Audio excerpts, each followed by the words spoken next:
What up, what up, what up, New York Giant Nation? It is your boy, MacDaGiantsFan. And y'all know what time it is. You want to be great, you got to work at it, right? I'm on one today. It's a great day to be great, bro. Remember that. It's a great day to be great. Let's go out here. Let's get a win. Let's focus on the details, man. Yeah, we was anything but great, though, obviously. Anything but the word great today. Ugly, ugly day for the New York Football Giants. Looking at this box score, man, right now, and just quite frankly watching the game, what my eyes saw. They beat us at our own damn game. They out-gianted us today. They won football games the way we've been winning. Grinded it out on our asses. They did it right to us. We didn't do anything to stop it. Horrible, horrible performance all across the board by the New York Giants. Horrible performance. Maybe even you can make a case it's probably the worst performance of the season. It was that bad. Injuries all over the place. Injuries all over the place. So here we are now, the walking wounded, going into a short week. I don't know if some of this was because some of these guys were looking forward to the Thursday game. But hell, right now, I don't know who's playing the secondary on Thursday at this point. Whole damn secondary damn near went down today. Got Dory Jackson, number one corner out there returning punts. And sure enough, down goes Frazier. Wan'Dale Robinson having a career game. Sure enough, down goes Frazier. It's like a body bag game for the New York Giants today. Horrible. Daniel Jones. Oh, let's throw downfield. He got to throw for more than 200 yards. Yay. Well, he did. He absolutely did. 341 to be exact. Threw for 341 of them things. But, that came with 2 interceptions. Ran the ball very effectively. Wish we could have seen more of that. Wish we could have seen a lot more of that. Seemed like whenever he was running, they didn't have much of an answer for it. Yet, we know we did that very limited. Could have did it all damn day. Could have did that all day. Oh. Kenny Golladay, he had 2 more catches. He's up to 4 on the season. Yay. Yay. Way to go, kid. Everybody going down. Sky still can't step it up. I tell you, hats off to the Detroit Lions, man. They had a great game plan. They executed it. They executed it and went out there and they beat us up, man. They absolutely owned us this whole entire game. Absolutely owned us. I'm not even going to talk about the Zebras. You know what I mean? It was some shitty calls. But that goes both ways. It ain't like every bad call was against us. So it is what it is. But we just flat out got outplayed this week. That's why I'm drinking this. It hits different. Because this one hit different, man. I didn't expect this kind of effort from my team today. Expected way more effort. Way more important should have been put on this game. Way more. We went out there and laid down on our home field.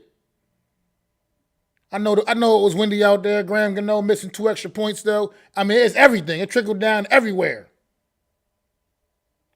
Everywhere. Mistakes getting made all over the place.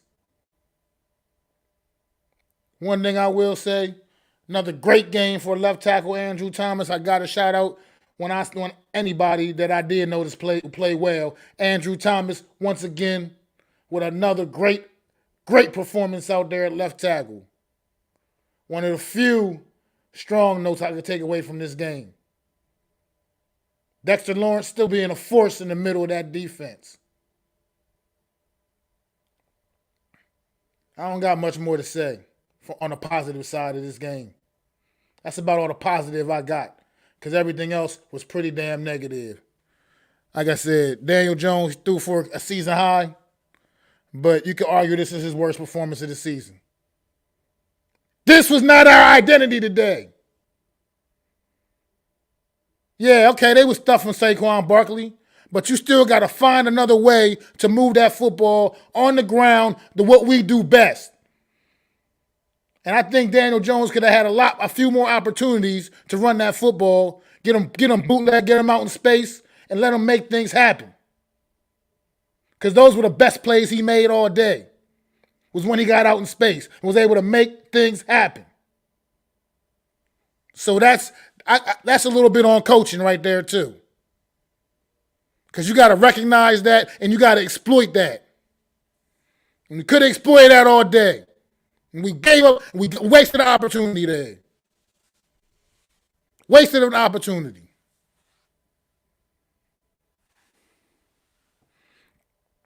So yeah.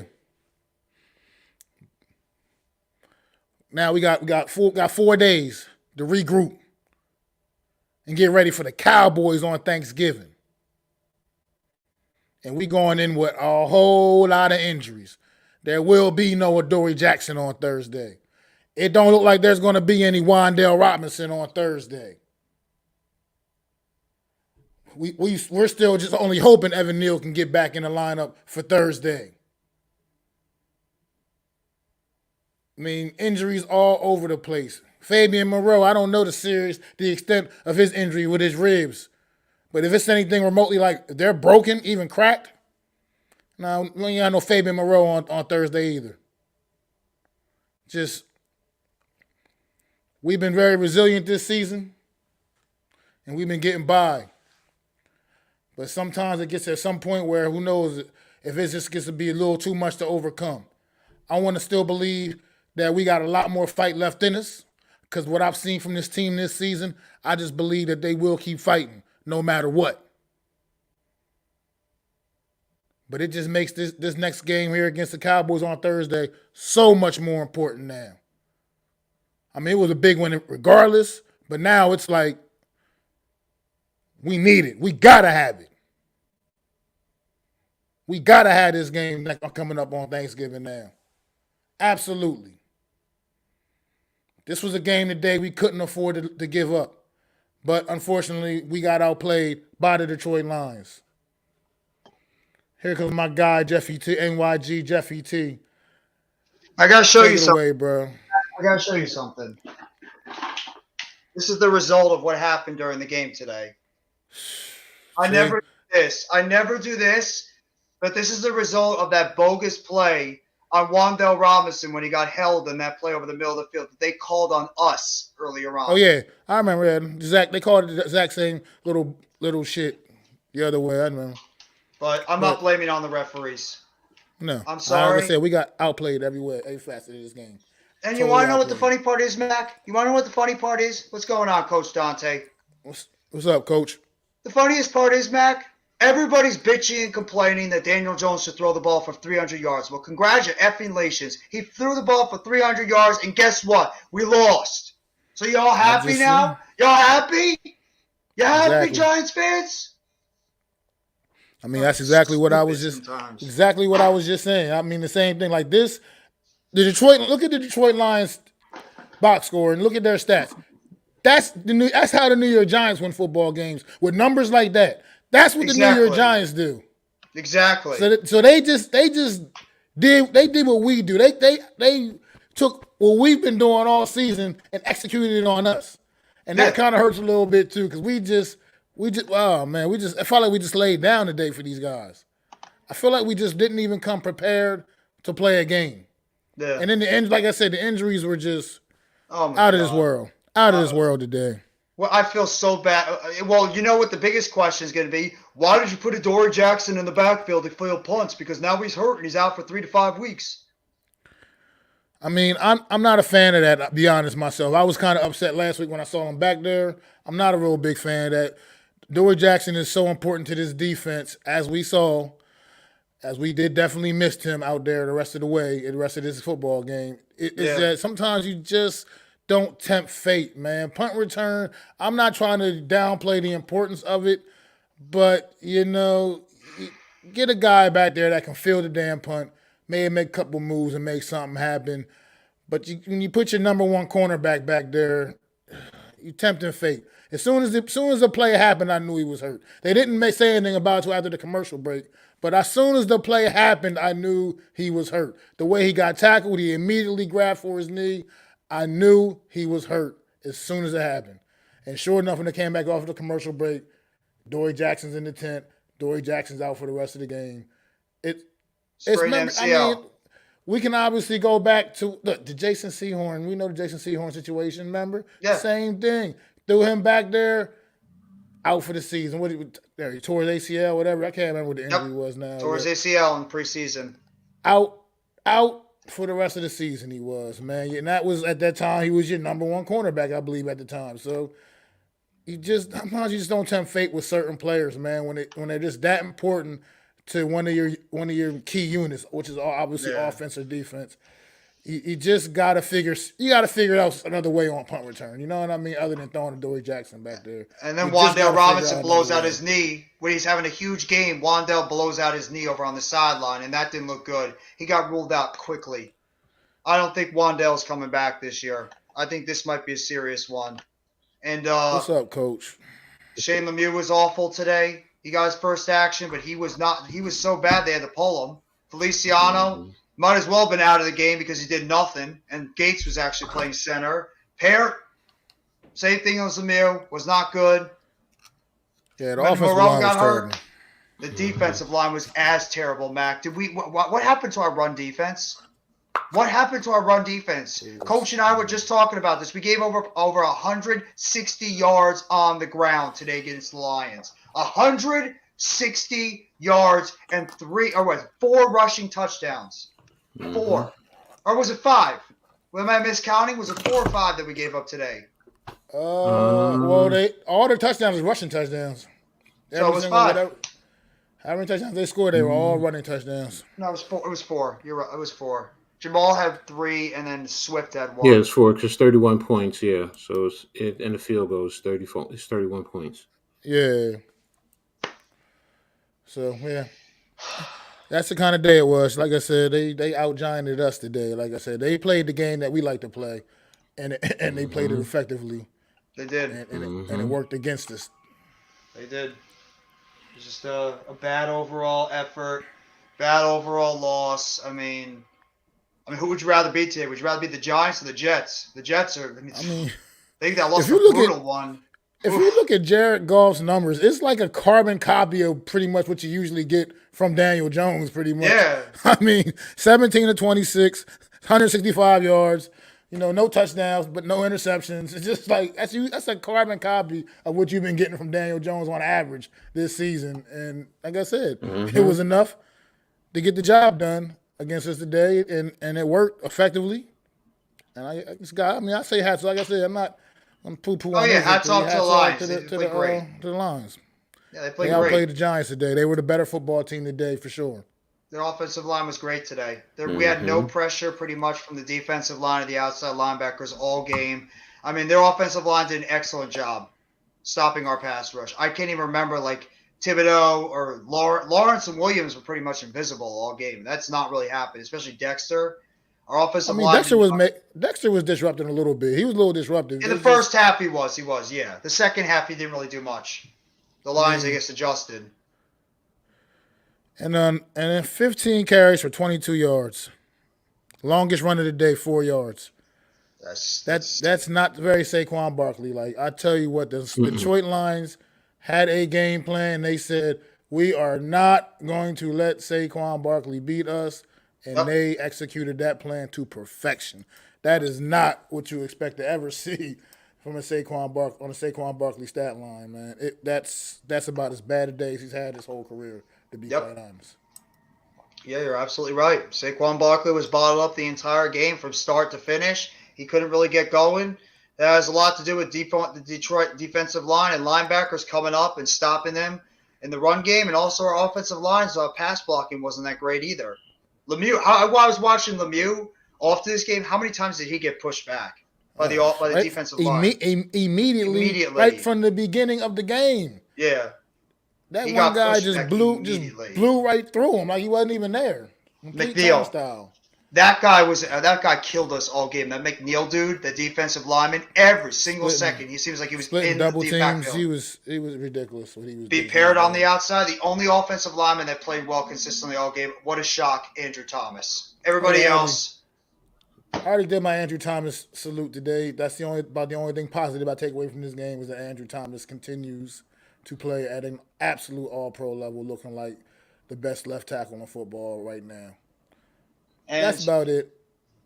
And also, Daniel Jones, he was not good today. He was okay, if you want to say okay, but I would say he was more bad than good. He missed some throws out there on the field. He had a couple of bad decisions. He flat out made poor decisions. Very, very poor decisions. That one play, we were talking about it, Mac, earlier when we were on the stream. Rodney even said before, that throw that he threw to the outside, I think he was trying to get it to Cager or Slayton. Wan'Dale Robinson was shifting over the middle of the field, and he missed him on that one. Yeah, I saw that. I mean, he was a little shallow with the first down of the sticks, but maybe perhaps you get it in his hands, he can turn it up and get a couple extra yards that he needed. I mean, Daniel Jones tried to go for it all there in a situation where you just need the 5 yards, man. Just move the sticks at that point and get the fresh set of downs. That comes with just you got to make better choices, better decisions. He got in a situation where they were bottling up Saquon Barkley so much that he just thought it had to just completely be on his shoulders, and we know that's not when he plays at his best. It got away from him today. Like I said, you can say he threw for, like I said, the season high in yards, but look what it got us. It got us nothing. It got us an L. So 324 yards passing. So, but he also accounted for. He was the leading rusher, 50 yards on the ground. So almost 400 yards of total offense, 2 touchdowns, 2 interceptions. So the bottom line is the team cannot win with Daniel Jones being the bell cow. Absolutely not. Or other guys really have to step up and take the pressure off of when teams stack the box and take away Saquon Barkley. Darius Slayton, okay, he did his thing, 86 yards. But, again, he's not a number one receiver. We know that. Richie James, okay, I'll give him credit, 3 catches, 48 yards, on 3 targets. Even Golladay, 2 receptions for 29 yards. So we still need when he caught the ball. Yeah, we need more out of these guys. I'm sorry, go ahead. I was gonna say Adam just texted and said they said that Wan'Dale Robinson has torn his ACL. I'm not sure how much he's got to confirm that is. Let me check Dan. It looked pretty bad. I'll check Dan Duggan right now. That looked like a torn ACL. The way it happened, Mac, and he was ruled out so quickly. We've gotten lucky with this. We've been nicknamed the sprained MCLs because that's all these guys get, but that looked like a torn ACL. Just by the way he went down. And the wide receiver, hey, Mac, we're back. The wide receiver curse continues. This team always drafts wide receivers, and they can never stay healthy. It's like this team is cursed when it comes to wide receivers. Unbelievable. But I mean, I don't know. Right now, if that's the case, Kenny Golladay is going to have no choice but to start earning his money. I mean, at this point, he ain't going to have no other. There's no other choice now. We have nothing else to fall back on. I mean, it's him and Slayton at that point. If Wan'Dale Robinson. Well, the Hodgins kid wasn't bad. He made some plays out there. Yeah, he made plays. He was getting open. Yeah, but now once the higher up the depth chart you go, the better coverage you start seeing out on that field. You know what I mean? True. And there's a reason. Yeah, how you doing, Mitch? Hey, Mitch. Yeah, he's happy right now because his team won. Good for you. Good for you. Good for you. Where's Adam right now? I want to hear Adam on here exploding about the Giants because you know it's coming. Yeah, I don't know. Adam's chilling right now. He's probably extremely angry, I would assume, at this He's probably performance. is he pissed off about Jones? I'm sure he is. He hasn't expressed that to me necessarily yet, but I'm Yeah. sure he is. But this is just this game. No, I don't see. I looked at it a little bit too, coach. I didn't see anything that confirmed an ACL tear Yeah, yet, that's what I'm but looking now too. it did look bad. So It looked bad. Whatever it is, I'm pretty. He's not playing Thursday night. Whatever the hell it is, he's not playing on Oh, he's not playing Thanksgiving. for a while. If he even comes back, so we're not seeing Wandale Robinson for a while, and it's just a so damn we can pretty shame. much rule him out. And I don't. Like I said, him and Dory, obviously they're ruled out. I'm not sure what the status of Aziz Ojolari is going to be this week. If he's going to be able to, I don't know. This We is, need Evan Neal and Ben Bredesen back. We need them back. oh man, Our left guard and our right tackle positions are weaknesses. Plain and simple. Zudu's not getting the job done. Tyree Phillips got hurt, and he's better than Parrott. Parrott was okay at the beginning, but then he struggled towards the end. And Lemieux, it's a good question too. With this Wandale Robinson injury, does that make the Giants feel even a little more desperate to get something done with Odell Beckham now at this point? I wouldn't. I wouldn't. I mean, because at this point now, it's like it's Darius Slate. Because you know what, I can't count Galladay. I can't count Mr. Four catches on the season. I just can't. I No, just I have can't no either. faith in that. So right now, it's Darius Slayton or bust on this football team. I feel like at the wide receiver position, Yeah. like we are hurting bad at that spot. As this team is desperate for some playmakers, man. Richie James had a couple of catches in the game too, so maybe he's not bad catching the football when he's actually getting the ball thrown to him, but when it comes to fielding punts, he drops it. I don't But know, how bro. much easier will it make for teams to just come and just keep loading that box up now, knowing that those are the receivers we're rolling out? Yeah. Those are the guys that their secondary has to cover. I'm just gonna keep stacking that box up and make it very difficult for your running back to find any room to run the football, man. I just feel like that's what's coming the rest of the way, man. We're just not getting it done, man. In the passing Well, game, not good enough, not consistently enough. Leaving too much on the field, man. Leaving way too much out there I on the have a field. question in reference to that. Do we just go all out just for him and do a desperate move? Because yeah, it's for this year. I get it for this year, but we also have to think about the future. So do Yeah. we Yeah, just I sell agree. out to sign him just because we need a receiver right now? And do we sacrifice next year? Because don't forget, the bigger question is going to be Barkley and DJ. And Yeah, then you're everything right. is based in a sense off of them to a certain extent. How much money are you going to give him, and then is he going to want it? That's the other factor, because it takes two to tango. Yeah. You So got that right. so if they can only go but XYZ amount of money, and he says nah, screw that, then you know I know we want a receiver. We're concerned. I'm concerned. you know but you know we don't have receivers, and Daniel Jones threw for over 300 yards today. Yeah. I So got is it that, or do we got to fix the offensive line and be able to open up those holes so Saquon can get his runs off, because it's more That's productive that way? that's part of it. I mean, He that's the took. truth. We do need to shore up that interior of the offensive line. I mean, it's today it was problematic, especially I feel like particularly on the interior, guard to guard, man. It was just not good football Hmm. getting played in No. there Hmm. today. No. So And I'm more concerned. The thing that concerns me the most is the run defense. This is becoming a consistent problem week in and week out. Is that our run defense is just getting lit up every single game, and this today was a very big concern. I mean, we got absolutely ripped apart by that Lions offensive line in that run game. Our run defense has been horrendous for a while. That's been the biggest weakness on this team for a while, has been our run defense. And we don't know, what are we going to do to stop it? Is it the linebacker play that's just not getting the job done? Is our defensive line are they worn down from taking so many snaps out there? Leo Williams and Dexter, coach was mentioning it earlier. Is Leo not healthy? Dex has a Yeah. back injury. Is he not he is he did not get healthy enough? Leo So did get banged up a little bit early in the game. He was in the tent for a little Hmm. bit. So yeah. who knows And Dex is what that banged was up all too. He had a about. back injury.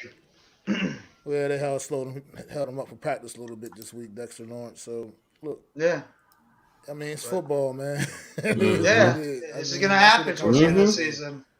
Sometimes you're gonna get nicked up. You're gonna get banged up, man. It's a long road, man. It's a marathon, not a sprint. Yeah. Exactly. But at the same time, man, we just lost. It's just that we're losing key players. That's what's Mm-hmm. that's Today Mm-hmm. what's we hurting did. us the most. We're Yeah. losing the players that have been making plays for us to be flat. I mean, look, I said Fabian Moreau and Dory Jackson have been playing some really good football out there, man. Lose both of them in the same damn game. Yeah. Where Yeah. I don't even know the extent of Fabian Moreau's injury, so we know Rib Adoree injury. Jackson's not playing. I know it's a rib injury. I just know how like the extent of it. He cracked some ribs that is just like are they just bruised up? Are they And we lost Pinnock broken? too.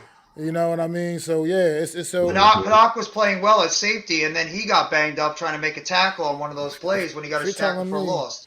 on a short week we got to go on a short week going to Dallas on Thanksgiving and play the Dallas Cowboys with C.D. Lamb, Michael Gallup. The other kid, what's his name? Noah Brown Noah or whatever Brown. his name Yep. is. Yeah, He killed playing us that pretty first good, pretty game. solid. Yeah, playing pretty good football this year They'll as have well. Schultz. With and I'll have Schultz without Adoree Jackson or Fabian Moreau. Yeah. It's gonna be that's gonna be And tough. Pinnock too. You know who's going to have to play Mac too? Landon Collins. Because Pinnock, if he hurt that shoulder enough, we're already without McKinney. We might be without Pinnock. Who do we have as safety besides Belton and Love? We're going to have Collins play. We have no choice. We may have We to have move nobody Love back else. over. We may have to move Love in the corner this week. We may have to. We would, but we can't. We're so short at safety too. We only have two Oh, active what are you gonna safeties do? now. We're We gotta so figure short something at You're out, in man. short. You're secondary. short across the whole defensive backfield. Yeah, we Hey, are like so banged up right now in the backfield. So It's it's going to be ridiculous. Shane, finding some bodies to bring in to fill in because that's what's going to happen this week. He's going to look for bodies. Yeah. Because especially if guys are put down for a few weeks. Because Adoree 3 to 5 weeks, so you're going to need somebody right there. So do you put them on a short IR and then that means you're going to have a spot. But the other factor is also the money because, we have to get guys who fit into the money that we have to finish out the season. So, because if we're only at $2 to $3 million, yeah, guys are going to be prorated, but still, if they're prorated at a mill, let's say they're prorated at a mill 5, and we got what, 7 more games left, you're going to basically almost giving up 500,000, Yeah. probably a little bit over that. So it's like, it's a catch-22, trying to manage your budget, your roster, as well as get players in who are going to help you win and produce. Cause otherwise you're just going to go out there and just grab any body just to throw them out there, Yeah. and, you know, Jeff, you made it, the punt returner. I mean, what are we going to do there? Yeah, Because that's now, another problem. because you said it earlier. I mean, what's his name? Pemberton? Pimpleton, Now, the kid on the I practice mean, squad. Why is he not getting a shot? that I mean, I understood why you put your best player back there because you want playmakers, but I can't argue when this is the result. Bless you. Bless you, Mac. This is the prime result, and it's like, so now you got to put those guys out there. Somebody has said, do you just want to put somebody out there? I mean, he's still a receiver, but look what Dallas does with Turpin. He's really Yeah, only a Rodney said return. that. He's only a return guy. Really, Yeah. that's really I all mean, he that's is. it. And then, and then he'll fill in it, if need be. That's all you need Pemberton for right now, because, I understand the argument, why wasn't he out there? We brought him in weeks ago. I mean, he's been here, 4 weeks, 5 weeks? In 4 weeks, and we haven't brought him up Yeah. yet once. At least Yeah. give him a So, shot. He's got to be so, better than the guys we've had. I mean, our one of our biggest problems too is we have not had a consistent punt and kick return game this entire season. Who has really done something to get us in good field position? Brightwell? No. Richie James? No. Darnay Holmes? No. Obviously not Adoree because he's hurt now. Who's really given us anything in that return game? Nothing. We've gotten this much from our return game, and that's been a problem too. So we need to get bless you. some type of spark from that return game, bless you, Mac, to get us at least in position to get us in better field position. Every single time we're stuck by like our own side of the field. And the best field position we get is if we get a touchback and we're at the 25. Detroit had a couple of nice returns today. One return where they got all the way up near midfield. We need to get some type of punt and kick return. And I'm not going to blame Graham Gano tonight, okay? Gano missed a couple of extra points. Yes, he did. But at the same time, it was bad. It was windy out there, okay? So I'm not going to throw all my blade and shade on Graham Gano. The dude has really been automatic for us all season. It'd be nice if, like, but he's still an extension of how bad the game went. Where even our kicker, who's usually really reliable, missing 2 extra points. So I mean, the first one I don't blame him. But that ball was down the middle. That was down the middle. That wind said, "Get the fuck out of here." Ricocheted over to the outside. It was going right in the middle, just like shot out to the right. Yeah, that's true.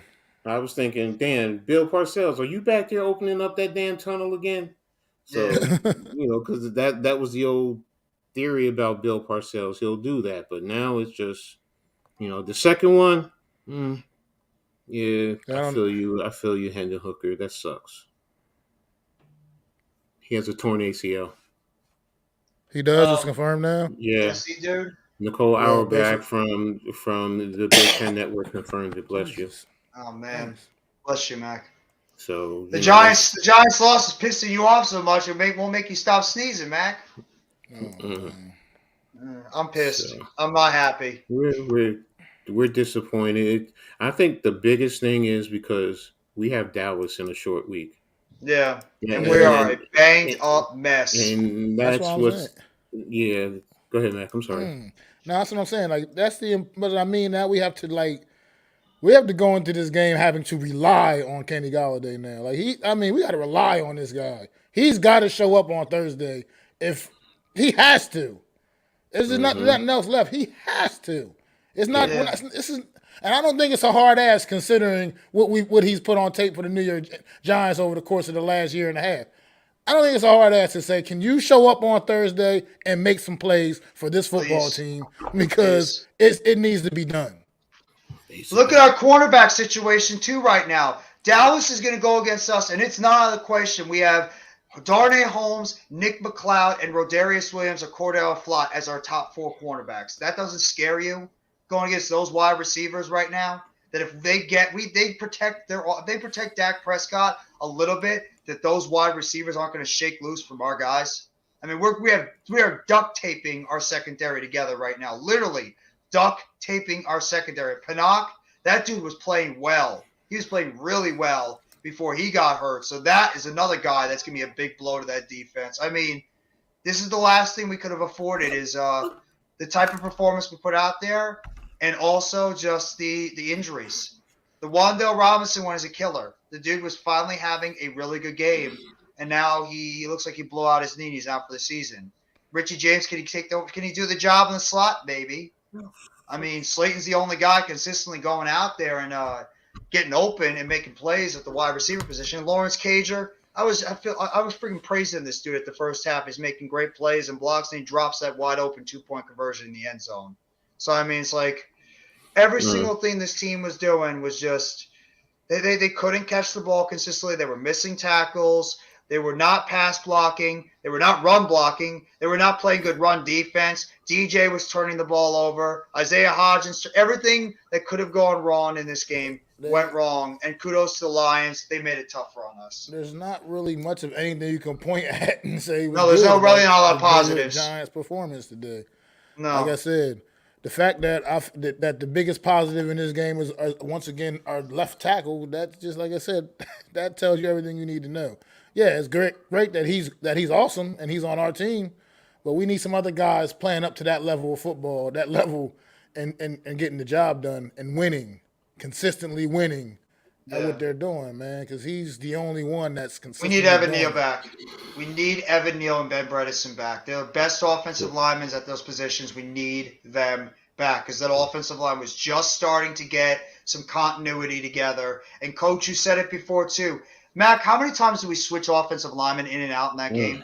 Due to injuries or just like putting them in? Gates went in, Feliciano, Azudu, Tyree Phillips, Lemieux. It seems like a lot more than I'm comfortable with for sure. Yeah. It just seemed like it was a turnstile at the offensive line. I understand some of it was injuries. I mean, Lemieux, I mean, I said that when they said he was starting. I'm like, this man hasn't played in what, a year and a half, and you're going to throw him yeah, out there to the dogs like that. It's work him in little by little. I mean, Gates, okay, he's been here for a minute. Even Pert has been here just a little bit longer. For Lemieux to just that was a lot for me personally. If he went I in agree. because of an injury, and for Azudu to still end up coming in for him and play. So that told me that Azudu really wasn't that hurt that bad. You wanted to just try and get him some reps, and you figured Detroit would be a little, in a sense, you thought he would be a cakewalk and he can work his way through instead of, let the game go, put him in a series or two after a while, and then work it that way. But also let yeah, the offense get cement because second play or first play, what did they do? They ran to the left side and they came right through him. And in the first Absolutely. play, he got driven right back into DJ's lap. So yep. that's right. Oh no, he got beat on the move. Sorry. He got So beaten to move. I think he was pushed. One of those plays he was pushed Lilly back, okay, and I think it was that okay, McNeil guy. yes, Lilly pushed him back right into DJ, and he was able to exactly. get the sack. That happened early in So the game. that's why to me it's a concern, and it concerns me also going into Dallas because are you going to do the same thing to Evan Neal, especially after the first game that he had against Dallas? And it's a short week. That's my biggest thing. It's a short week. What's up, Miz? It's What's not that going it's on, Miz? a full week that you can get him some reps and so on and so forth. It's a short week. So Yeah. that your practice routine changes. What you're used to doing changes. So personally, no, don't bring him back in. Let Phillips, if Phillips can play, let Phillips. If push come to shove, let Pert play the rest of this game. Leave him in, and then let O'Neal come in afterwards if you need him. Don't start him because you already know his confidence was shot that first time going up against Lawrence. I mean, dude ate him for dinner. So Yeah, he I did. right now I'm like this. That's not the game to put him in. Get him ready going into the following. What's that? Washington the next week. Yeah. So And that's me personally. I'm scared to death of having Gates start. I really am. Every time Gates is on that field, I get nervous because of that leg. And now he's probably going to be starting if Feliciano is hurt enough with that ankle. I'm scared to death to have Gates in there on a You like have no other play in and play choice. out. But we have no choice. Yeah, we have nobody else. Gates has got to play. We're out of He offensive linemen. did he look bad though? Did he really No, he look looks bad? great. It's not his So play. I'm worried about that leg, that it but might get he's hit the wrong playing way. football. You can't. Injuries happen I know, I know. anytime. I'm just worried about that leg. I get it. It's a You're as a fan. I get it as a yeah. coach. Yeah, I've said that, but I always said, you know what? If they're here, they're ready to play. They get the clearance. I'm playing them. I can't. You can't. If you play scared, you're going to get yourself hurt or somebody else hurt. Fuck Oh, it. he's with Either one thing. He's not going to play scared. That's not exactly. Nick. That's So not Nick Gates' let him go. Let DNA. him play. I If was he actually surprised. I'm sorry, coach, but I yeah, was go actually ahead. surprised that we didn't. When you said when we talking about how we started Shane Lemieux, Mm-hmm. how do we not start Nick Gates there at left guard? Like I'm not. I was confused by that. There. All in Yeah. itself, you know what I mean? So you got to get the best five out there, and I'm not with all the switching in and out. I'm a Mm-mm. former No. offensive lineman. I know how that works. You need to be able to Mm-hmm. rely on the guys you're playing with, and you can't be intermixing it and changing it up. You got to get your five best guys out there. Let them build a good build that continuity together. It's a brotherhood on the offensive line, There man. is. You got these guys. They got to be in sync with each other. You can't get in sync if it's constant change and constant movement around. It's one thing to bring an extra offensive lineman out, heavy alignments and heavy formations and things like that, but you got to have your core five, and you got to let those guys gel together, man. You can't just We be had mixing and that. matching it. We had that, Mac, and then two of our guys went down in that Jaguars game, and it just threw everything off when Neal and Bredesen went down because that line was just starting to gel together with those five because they played with one another for a while. And then Bredesen goes down and Neal goes down, and they had to throw in these other guys to come in, and it messed up the whole continuity of that offensive line. And now you got Feliciano down, you got Tyree Phillips down. Who knows if Neal when he's coming back? Obviously, Bredeson's still out. Lemieux obviously does not look ready, and in a way, Parrott doesn't look ready either. So, I mean, our offensive line is in flux right now. Our right tackle, our center, and our left guard positions are right now in major flux because of injuries. And Glowinski has not been great at right guard. He's been okay at best. It's just Thomas and Not what I expected from him. that's it. Yeah, I expected more from a little bit more. Not to because to me it's like it's a waste of money. I'm sorry, It is. it's a waste of money. You know, right now is like I keep. I know I shouldn't as a coach. It's bad for me to think like this, but I can't wait to get to next year too because I know we're going to get some in the draft or whatever. Maybe get a good center, and I want to see what this kid the one who got hurt McKeithen. I Oh really yeah, want to see Marcus what he. McKeithen. I know it's going to be his rookie season, but I would. That's a big body. That's a big It is. body, and you got to get him developed. And to me, that's I mean, Izudu, okay, he's still a rookie, so to me, I don't go crazy over that. I expect the learning curve. Should he be accelerated a little bit more? Yes. But if you're pulling him in and out, change of positions, that also stunts. Mac, you can attest to this. That stunts absolutely. your ability. It You, does. as an offensive lineman, you want to play one position and master that, and then once Yep. you master that, then you can move around. I played the offensive line too, and I played all five positions. But I started at left tackle, mastered that. Then I went to center, mastered that, and then I was able to move around because those to me those are first of all those are the two most important. I know people will say right tackle, but no, it's to me it's your left tackle and your center, then your Yeah. right tackle, then your guards. Unless you're a power team where you want your guards to move, but you got to master that one position so that way you can be confident because that's the biggest thing. When you don't have confidence, one little move, and you know what? Fair. One little move, a marginal defense alignment, you'll make him look like an all pro if your confidence is shot. And Glowinski, I mean, I thought he was going to be like a hog molly coming in. Sorry, I know people are going to hate that name. I hate that word, but I really thought he was a classic hog molly, and he looks like. I'm just watching this game right now, and this Terrence Steele, the Cowboys right tackle, is like throwing people all over the place over there when he's blocking. I mean, the dude looks pretty good out there for the Cowboys, their right tackle. After he took over for Lyle Collins, I mean, he just saw a play where he literally threw an eagle right on the damn turf. Went And over there on there. before That's what you want. You want a nasty right tackle, like a Yes. nasty offensive lineman. And that's the problem with Parrott. He doesn't have that nastiness inside of him. That's what I would love to see Parrott have is that nasty offensive lineman grit that Gates has, that Lemieux has. Even Thomas to a degree has that. He doesn't show it, but he has it. That nastiness of an offensive lineman. That's what you want. Yeah, I also think it's a matter of number one. Sorry, the school he played for.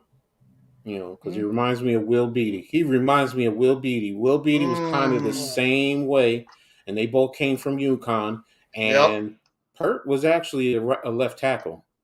He was Yes, he actually a was. left tackle. So he's a dancing bear, and that's what he plays best to me. When he was playing and he was playing left tackle, we were like, oh, good, he's fairly good. He's a good backup left tackle for me. Yes. A right tackle with teams usually run right a lot most of the time. Yep. That's where you need those nasty. That's why I say McKeithen because that's a big dude.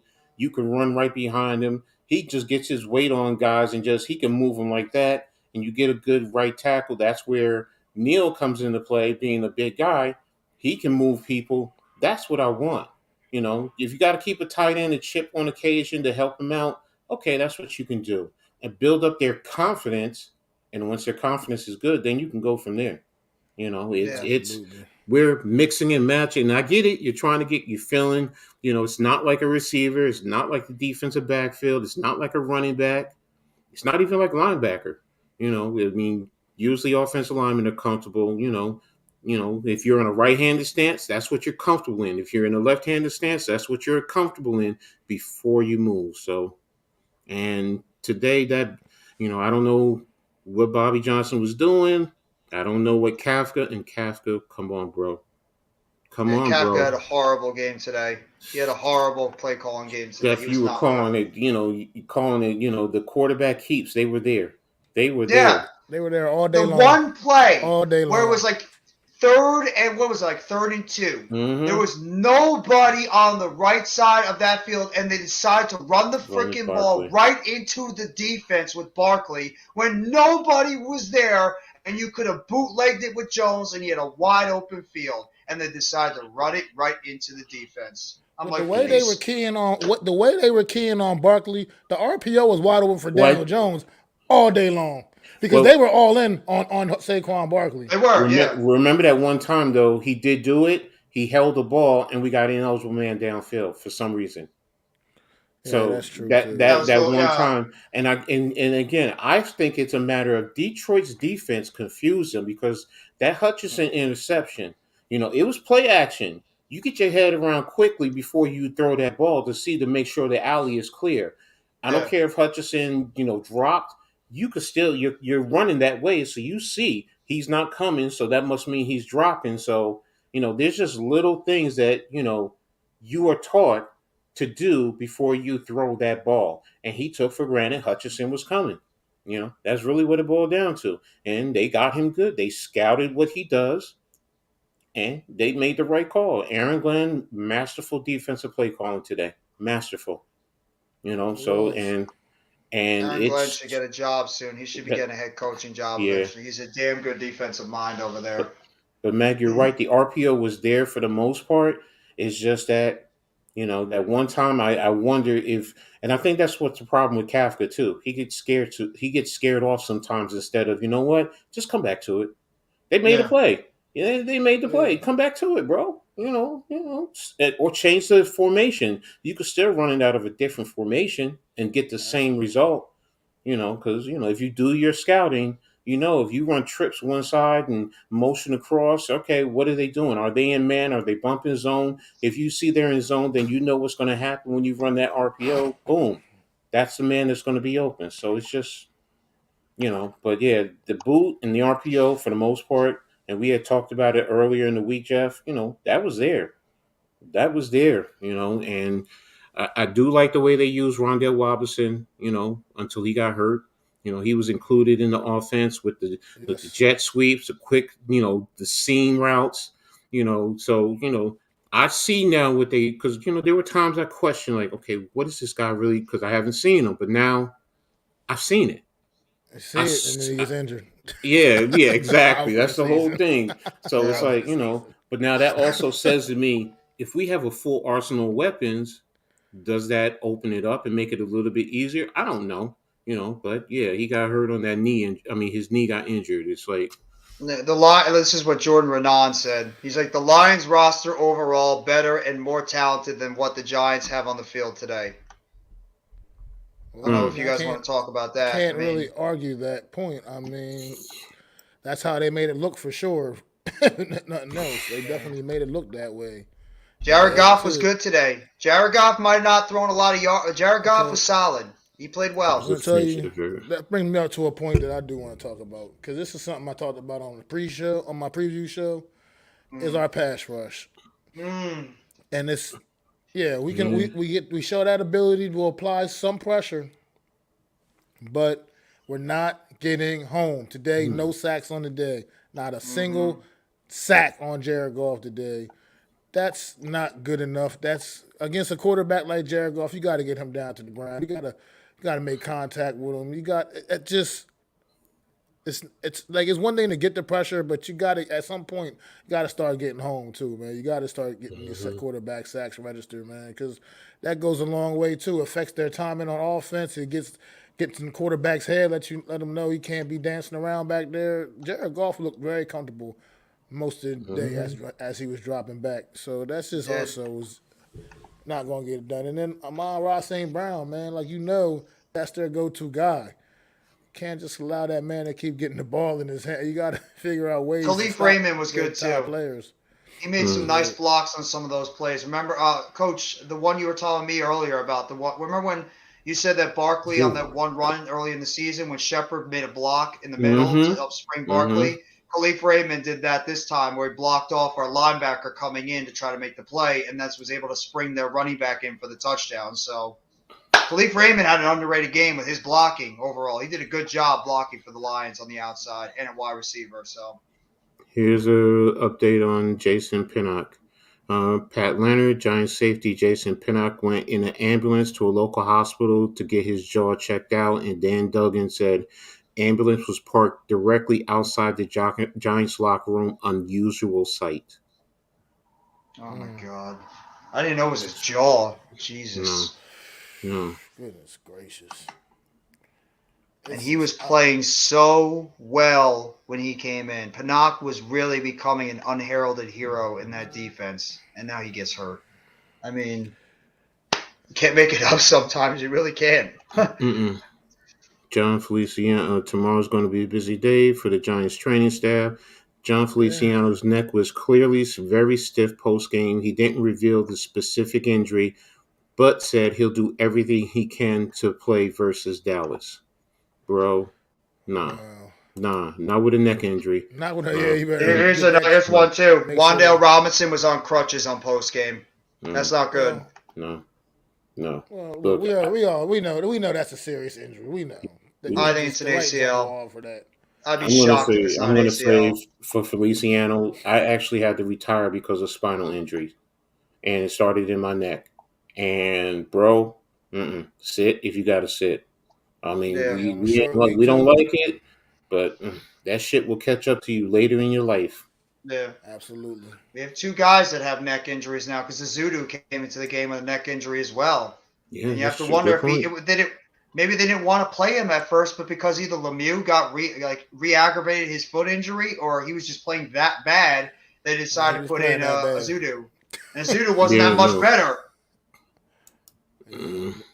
Neither guy was good. Bad. Like I said, right from the beginning, right out the gate, Lemieux looked horrible. So yeah, that's the same thing about Tyree Phillips. He's got a neck injury as well. If he's not good, don't play him. Play Parrott at right tackle. Just saying. Our offensive line is a friggin' mess. Our secondary is a friggin' mess. Our wide receiver core is a mess. We arguably lost our two best wide receivers, two of our best three wide receivers for the season. What's going on, Alex? If you want to hop on too, Alex, go ahead and chat it up with us while we're sitting here and just aggravated and mad. Yeah, this is crazy, man. I'm just not happy. This was the game we had to have, man. I'm really concerned. I'm concerned going forward, especially with the injuries. Yeah, think about it. We don't have Adoree Jackson now, and we're going against Dallas, Washington, and Philly. And what do they all have? Very good wide receivers. And now we're going without Jackson for the next 4 games at least. And also, Moreau, who knows what happened with his ribs? He could have fractured ribs, like Mac, you said, torn cartilage, and you're missing your 2 starting quarterbacks. Robinson's not. Best we're just hoping that it's just bruised up a little bit. And I mean, it's painful, but you can still probably get over that and come back and play. Yeah. Was Graham Gano sick or something? He had an illness later on in the week, I think. He said Graham Gano said he feels terrible. He had 4 IVs today. He said also the wind conditions today were the worst he's ever seen. But he said it is what it is, and he has to do better. But 4 IVs, bro. Yo, what is going on? This is like Stephen A. Shut up, Stephen A. I don't want to talk. I don't want to read this. This is like the San Diego game in 2017. Like every single second, somebody was going down. Every single second, you had to hold your breath as a Giant. That game was the wide receivers. This one was the damn secondary. Secondary wide receivers and offensive linemen. It was like those are the 3 positions got hit. It's like you had to hold your breath the entire time to pray that somebody else didn't get hurt. It was that bad. Jesus. 2 offensive linemen, 3 secondary players, 1 wide receiver. Did I miss Yeah, anybody? but two of those secondary players were your two starting cornerbacks. Yeah. Like your two starting cornerbacks. This is a position that we were all concerned with all off season leading up into this season, and now we found two guys back there that were working right. Dory Jackson, Fabian Moreau, been holding it down, playing really good football, and they both go down in the same game. And now we got a short week, and like I said, I already mentioned about the Cowboys' weapons Well, Flott's on going a to have to short grow week. up. Cordell Flott's going to have to grow up, and he's going to have to grow up quick. We got no choice. The kid is going to, he's a kid's what, a third round pick? He's going to have to play, and he's going to have to play pretty well out there. And same thing with Darnay Holmes. I thought Holmes had one of his better games overall today. He was very good in the run. He played well against the pass. Holmes is going to have to be – Holmes is our number one cornerback right now. I mean, I hate saying it. It's Darnay Holmes. It's not Cordell Flott. It's not Nick McLeod. And it's not who's the other dude we have? There's one other cornerback I'm missing. Rodarius Williams. I can't forget about Rodarius Williams. He got his first action too, and he missed. Alex wants to pop on for a little bit. Yeah, and the link should be up in the top of the chat. It should still be up there. Yeah, pop on for a little bit, Alex. I mean, well, your brother's probably pissed off too about the Jets ending. I mean, you want to talk about us, bad? Yeah, they lost on an 85-yard kickoff return with 5 seconds to go in the game. Ah, jeez. I mean, his brother must be like just absolutely losing his mind right now. That's worse. We know how that feels. We know how that feels. How those kind of things feel. At least we were put out of our misery early. The Jets, I mean, they had the misery coming at the end. What up, King Chris? Besides Dex and Leo and occasionally Zimenez, our D line is trash. Thibodeau, I mean, what's Thibodeau's got to do a little bit more. I mean, I hate saying it, it's not his fault. Thibodeau's got to do more out there for us. Maybe NYG is right now too about Aziz when he said it today. We need Aziz. We need Aziz. Lemieux, we all agree Shane Lemieux. Yeah, definitely today looked like shit. And Parrott was not good either. Parrott was bad. So damn it, my Knicks are getting their asses kicked. Yeah, a lot was bad with the New York Giants today. Pretty much everything. Is there anything positive we could take out of this game? Anything? I'm not, like, besides you said Andrew Thomas, is there anything? Oh, here it is. Hey, Daniel Jones could pass for 300 yards. Hey, 300 yards. Yeah, what's up, Alex? I'm beyond frustrated. That's what's up. We all are. How's your brother, by the way? Is he like losing his mind too after the way the Jets lost? He wants to trade for a quarterback. Zach Wilson stuff's over already. Yeah, man. I mean, now I know this wasn't really the reason we lost today, and I know that everybody has been riding with the Saquon high. But I said this on my show to preview the Lions game. We needed to take advantage, and I know, yes, at the end of the day, we passed 44 times. But at the end of the day, we need to stop with this run-first crap. I think that's what really got us in the first half. Because, you look at the first drive, right? 3-yard loss in the backfield. Some of these other things as well. And once again, I know it's not something to totally harp on, but I'm just sick and tired of this run-first crap. And I think Kafka needs to be held accountable. And, I don't know whether they trust Daniel Jones or not. That interception that he threw to Hutchinson was stupid, and I think it was more costly rather than the second one. But just stupid mistakes today. Penalties. You could arguably say that 3 things put up 21 points for the Lions. Daniel Jones interception, the shank by Jamie Gillen, and the Isaiah Hodgins fumble. That's a good point. Yeah. 21 points because of those mistakes. So I'm pissed. I'm also pissed that we don't have a secondary right now. That we gave up 4 rushing touchdowns. That's what pissed me off the most, man. Dallas is running down Minnesota's throat right now. If we can't stop that, game's over. Well, let me ask you this, Alice, because you said the run first mentality. But that's across the whole league, really, when you break it down for the most part, because everyone does not have a Patrick Mahomes or quarterbacks of that caliber. So if you have a good running attack, and a lot of the teams have good running attacks. I mean, even though they're losing today, Minnesota, Dallas, the Eagles, Washington is okay. Us. I mean, you can go across the whole league and you can look at that. It's not just us; it's the league because a lot of teams, and I think you said it before. Teams are playing a lot more too high, which is now going to open up and taking the extra man out of the box because when they play single high, they bring the extra man down. Whether it's covering the slot or standing in the box, that's an extra man in the box in that box. Whether it's 7 to 8, going against 2 or 3 receivers.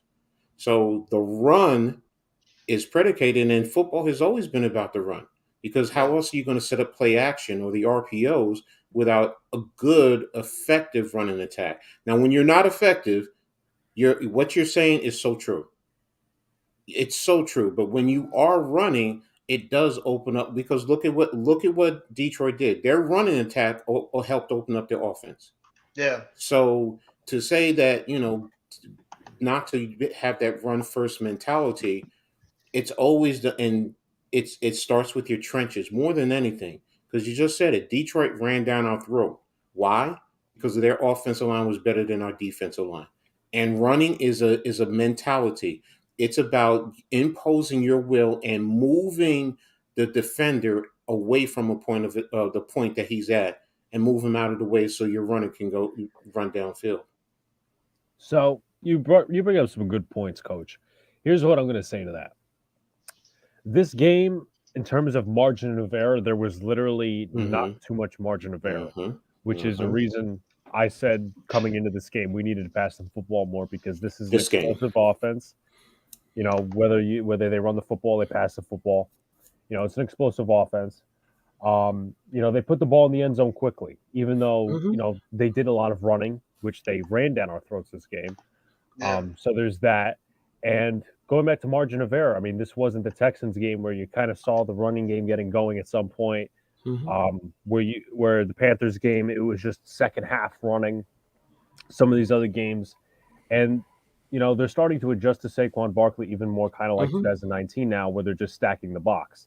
And I understand once again, the NFL in some ways is first play is a run play, but we got to get away from it because in the next few weeks, first of all, and I know, yes, technically yards wise, they took advantage of a bad passing defense, but I'm pretty sure Dallas isn't, very bad against the pass. I think they're actually good. So in my opinion today, and once again, this really didn't attribute to as why we lost, but it's just a little sign to me that we couldn't take advantage. The margin of error was small, and overall, man, as I said, I'm just overall pissed with this offense. I mean, Lemieux looked terrible. I didn't agree with. It was really the first sack of the game. Sack of the game. Same stuff you saw. He got pushed back. He got pushed back right into DJ's lap. It was ridiculous. And Parrott was bad too. So, I don't think right off the bat that they should have started him over Azudu and just coming off IR. He's been injury riddled. So you think, and now obviously during the week they gave him some first team reps, but I didn't agree with that at all. I think Azudu just overall was better. I mean, Aleem McNeil destroyed us today. Run defense, pass defense, getting to the quarterback. It was just a mess. I don't know what's going on with Feliciano. Gates should be the center moving forward. And I don't know. Parrott was pretty bad, but it's going to be interesting to see what they do coming into Dallas because, well, I want to answer that question. Sure. I'm sorry. No, finish what you're saying. I want to answer it after you finish. And then with Tyree Phillips, I mean, we'll see Tyree Phillips once again. I think he looked better than Parrott, but it's just going to be interesting. And then Wandale possibly going down for a longer period of time. I think it's just a mess. I think he's on crutches. I don't think he's coming back, Alex. I think he might be done for the season, Wandale. No, it looks bad. His injury looks bad, like a serious one. So. And the Dory's apparently got a sprained MCL, so he's going to be out 2 Washington games, the Philly game, and the Dallas game. So, and you have to think about it too. We're going into a short week against that Dallas Cowboys pass rush with a patchwork offensive line potentially. That's not a good recipe right now. And those wide receivers going against our patchwork secondary, it's not a very good recipe for success right now for the Giants on a short week. It could get ugly. I hope it doesn't. I'm still going to be pumped up and excited, but it's just when you put those two things together, especially Micah Parsons, DeMarcus Lawrence, and that defensive line coming after Matt Peart and Shane Lemieux and Joshua Zudu and Nick Gates, even though Gates is now probably going to be the center. I know I maybe it's just the fan of me. Like I said, I worry about Nick Gates' leg, and Dallas just apparently scored again. So now it's like 20-3. So Pollard just scored. I mean, that you just said it right there too, Alex. The biggest thing that pissed me off the most is the run defense. Our run defense has been really bad all season, and Dallas is showing right now that they're doing a great job running the football right up the gut against Minnesota. What do you think they're going to be able to do against us? It could get ugly. I hope not, but it could get ugly. Okay. This is not a very good thing for the Giants going to a short week. This banged up, and our weaknesses are really starting to come out. You need Landon Collins this week. I hope that they make that elevation. I think you do need Landon Collins. He needs to play. That's where safety or as a box safety. Box safety probably because okay. I mean okay. But if he's a box safety, that's pulling back coverage, and you're leaving because your cornerbacks. Because remember, our cornerbacks are who are we having at cornerbacks? Rodarius Williams, Darnay Holmes, Jason, Nick McLeod, and Cordero Flott. That's our cornerbacks right now. So it's like two of those guys are going to be starting against the Cowboys. And that's the point. It's like and Darnay Holmes might have to play on the outside. Darnay's a slot cornerback, and he has to play on the outside. It's a catch-22. Yeah, Collins has to play, especially in the run game. But if you pull, and it's the chess match. Okay, well, if you're going to load up the box, I'm just going to pass on you. Because now you got your tight end, your receivers. They run 11 personnel. How do you match up with that? And we didn't play against Dalton Schultz in the first game. Remember, he was out the first one. So now we have to deal with him at that tight end position. Let me answer that question real quick. Oh, go ahead. King Chris. I'm sorry. I know there's a King Charles. That's why I assumed that. Sorry. There's three positions I'm looking at. If it's a number one receiver, of course, depending, and I have my eyes on particular ones. But if there's one number one receiver who I think can get to the second round, I'm looking at him in the second round. Cornerback, and I'm not even looking at guard. I'm looking at center. Yes. And there's two centers I'm looking at. One's from Minnesota and one's from Arkansas. And you're looking at Stromberg and Schmidt. Now, you can probably get them in the second round, but in the same token, if one of them goes, you know what happens. If one of them goes in the first round, then and you're drafting late, you might be forced to reach for him. But Schmidt from Minnesota. Minnesota is a running team, and if you want to watch film on them, go watch Minnesota. The interior. The kid can move people, and he's nasty. He's feisty. He's Nick Gates younger and a little bit stronger. He's not as agile, but you don't need him to be that agile in the run game. You just need him to basically down block. Now, if you want an agile one, then that's what you want to do. Maybe you want to go with Stromberg, but I like Schmidt. Cornerbacks, I'm looking at Ringo from Georgia, if he's there, or Joey Porter, if he drops that far down. And there was one more I was thinking about. I can't remember. Hold on a minute. Let me look at Draft Buzz real quick. Defensive backs. Draft Buzz. Joey Porter, Ringo, Malachi Moore. That's what I was thinking about. Malachi Moore. And Antonio Johnson from Texas A&M, really thinking about. Tall kid, 6'3", about 210. I'm still going to do more film work on him, but, he looks like he can definitely play the position as far as cornerback. Wide receivers, we all know, everybody wants Johnson from TCU. We all want him. I'm not thinking about what's his name from Tennessee? No, he's a receiver. Hyatt is definitely a slot receiver. Um, I know people are mixed feelings about Butte and Addison, and the one that I really think you can probably get in the second round is Rasheed Rice, but he might go in the first round. So, just to give you a little insight of some guys you might want to look at, because I've already started my film breakdown. Go ahead, Alex, hit me. Well, I was going to ask actually, what about? I know that a couple of people like this guy. What about the center from Georgia in the second? Okay, I didn't even think about it. I have to look at him. You just gave me some more work to do. Thank you, bro. No I love problem. stuff like that. I love stuff like that when you no, not Broderick Jones. Wait a minute. I don't want Jones from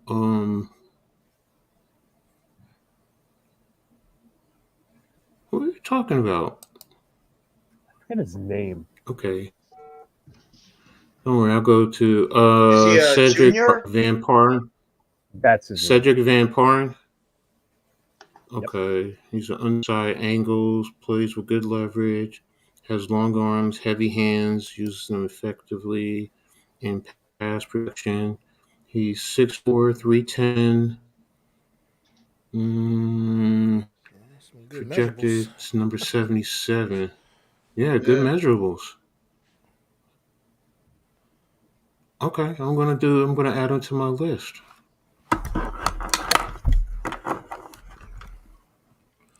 So I'm gonna move That sounds good. That him sounds like something like a quickly. guy you want. Sounds like a perfect guy you want to throw at that center position, not named John Ex- Feliciano. Exactly. Oh, he says, what about the wide receiver from Iowa, Xavier Hutchinson?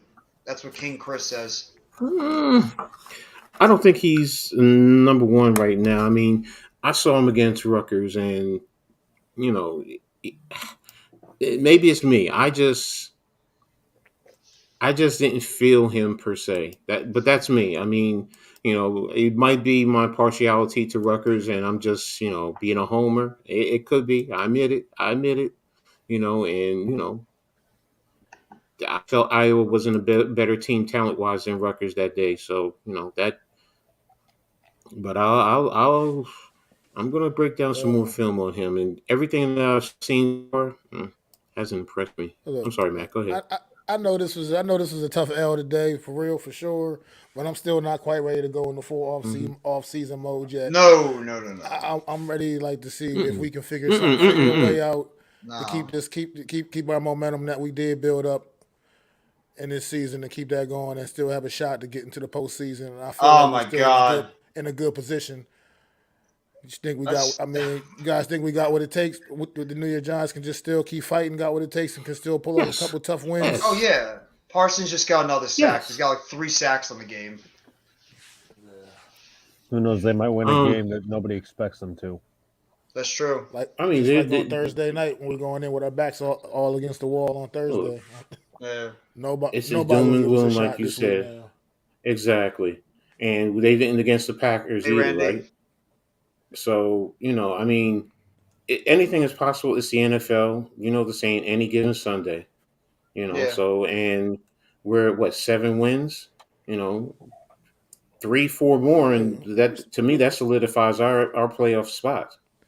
And it's there, and division games, no matter what, they always intensify, and we still Absolutely. have 5 division games. Yeah. So I mean, Starting you know, starting here's some this reality. Thursday.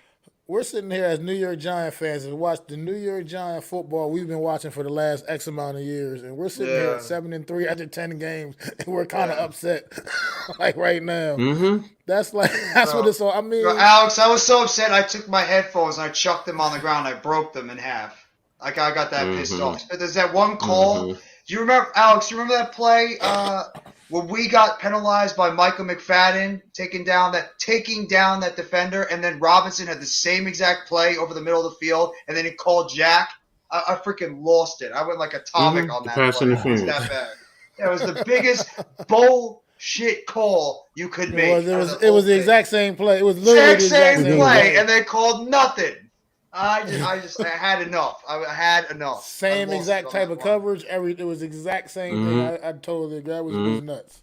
And Call even it the one way, but don't cager call it play, the the other. phantom cager play that they called a block when we got a big play on that one, I and they want to called a know. penalty on him. Now I know it was garbage time, but I really want to know how he dropped that one into the end zone. Oh Yeah. yeah. Wide open. He short armed it to me. You know, he didn't really go get those hands out to give it the basket. Kind of went right off the fingertips. So Cousins is getting absolutely harassed in this game. Every second there's a Cowboy in that backfield just even the Bengals sacking him all over the place. Steelers, wow. Bengals Steelers are 17-17. That's a divisional game, Coach. It's going to be Yeah, close. exactly. Those That's teams my between those point. two. Yeah. And of course we lost. The Knicks lost. It figures. What a happy day for you today, Coach. And Alex, both of you No, what I guys. say, a week between Week, all yeah. last week too, with Rutgers being even the women I'm getting right there destroyed by too. Tennessee. So it's like in men's soccer losing in the first round of the NCAAs. Yeah. Yeah, it's been a rough week for me. So And then that's found a way to lose tonight with no Ja Morant and Kyrie Irving's back. Ugh. It just Kyrie's definitely playing. yeah, he's back. He's in the lineup for tonight, so he's back, and Ja Morant's out with an ankle. Okay. The last time we played when they didn't have Ja, we lost to them. So Wow. This Cowboys team, though, they look like they're bouncing back pretty good against this Vikings team. They're making some big plays. I mean, we have to watch this game now because we got to scout them. You know, since we're playing them on Thursday, and they're doing a really good job running the football. I want them to come in overconfident on Thursday night against a lot of New York Giant backup players, and let's see what happens, man. I'm just kidding. You're not confident in our secondary? We do have a way of winning games like this for some reason. We do. I mean, we won against the Packers with Nick McLeod and Justin Lane. Yep. Get ready for the OBJ reunion. Yeah, whatever. Remember when Dallas first opened up that status? About OBJ, we talked about it a little bit earlier, but I would love him back on the Giants. I think they need him in a way, but I mean, I don't know if I'll be mad or not if he signs with the Cowboys. Hopefully, he signs with the Giants, obviously, but I don't know. Maybe it's just my blasé feeling after watching this game earlier. So we might need him now that Robinson looks like he's out. I mean, we have Slayton and Galladay. Hey, Galladay actually matched the amount of catches he has this season with his drops. He's got 4. He got more yards too. Wow, he more than doubled his yards. Is it me? He has 50 yards. He doesn't look like himself today because I think he had 2 drops. He had a drop down the sidelines on a free play, I believe. He also had the one that was right to him that was kind of short hopped or whatever. Right. Yeah, and then the other one down the sideline. So it was back shoulder when he dropped right through his hands. But I mean, every receiver drops passes. That's why stuff like that don't bother me.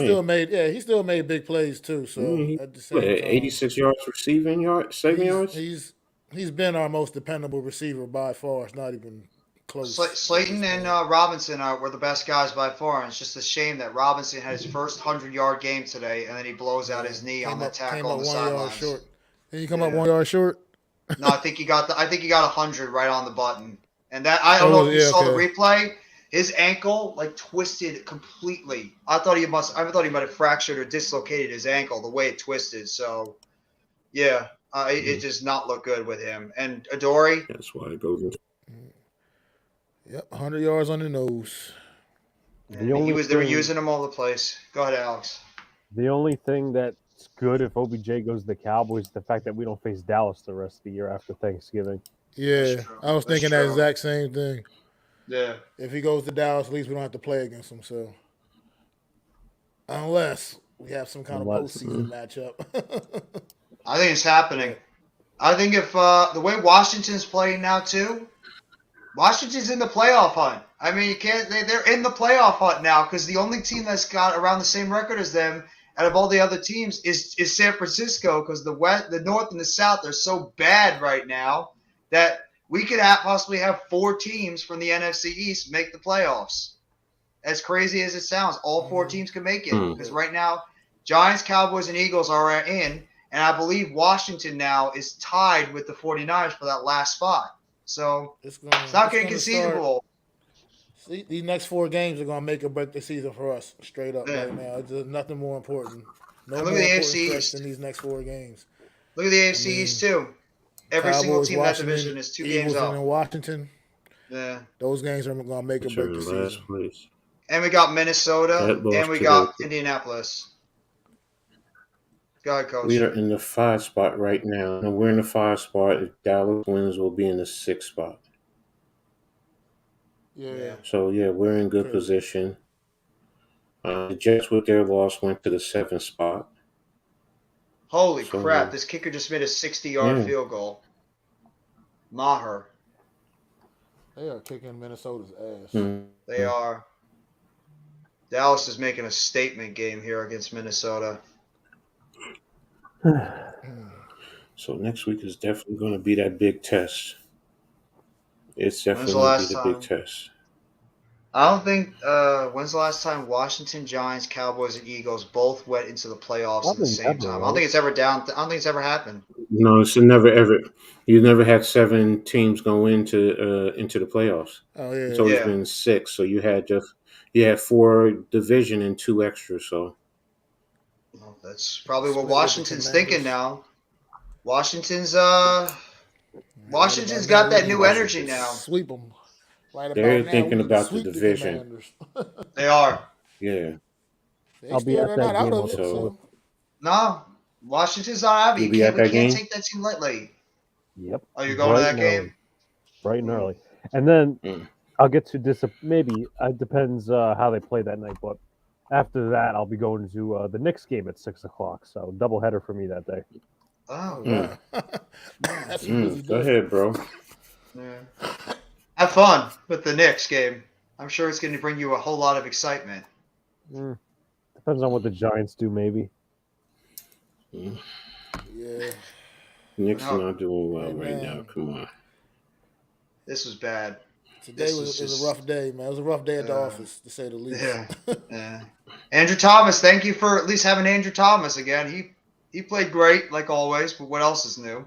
Thomas, once again, was the star of the New York Giants show. So, but otherwise can you guys think of any other positives? Because I can't.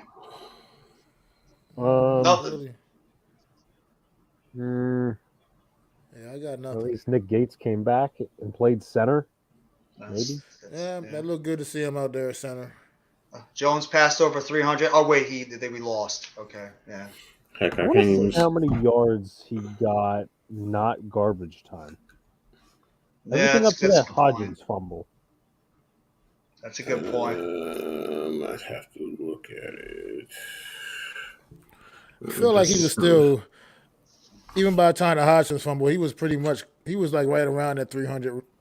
Yeah, no, yards. he was in the 240s in the third quarter.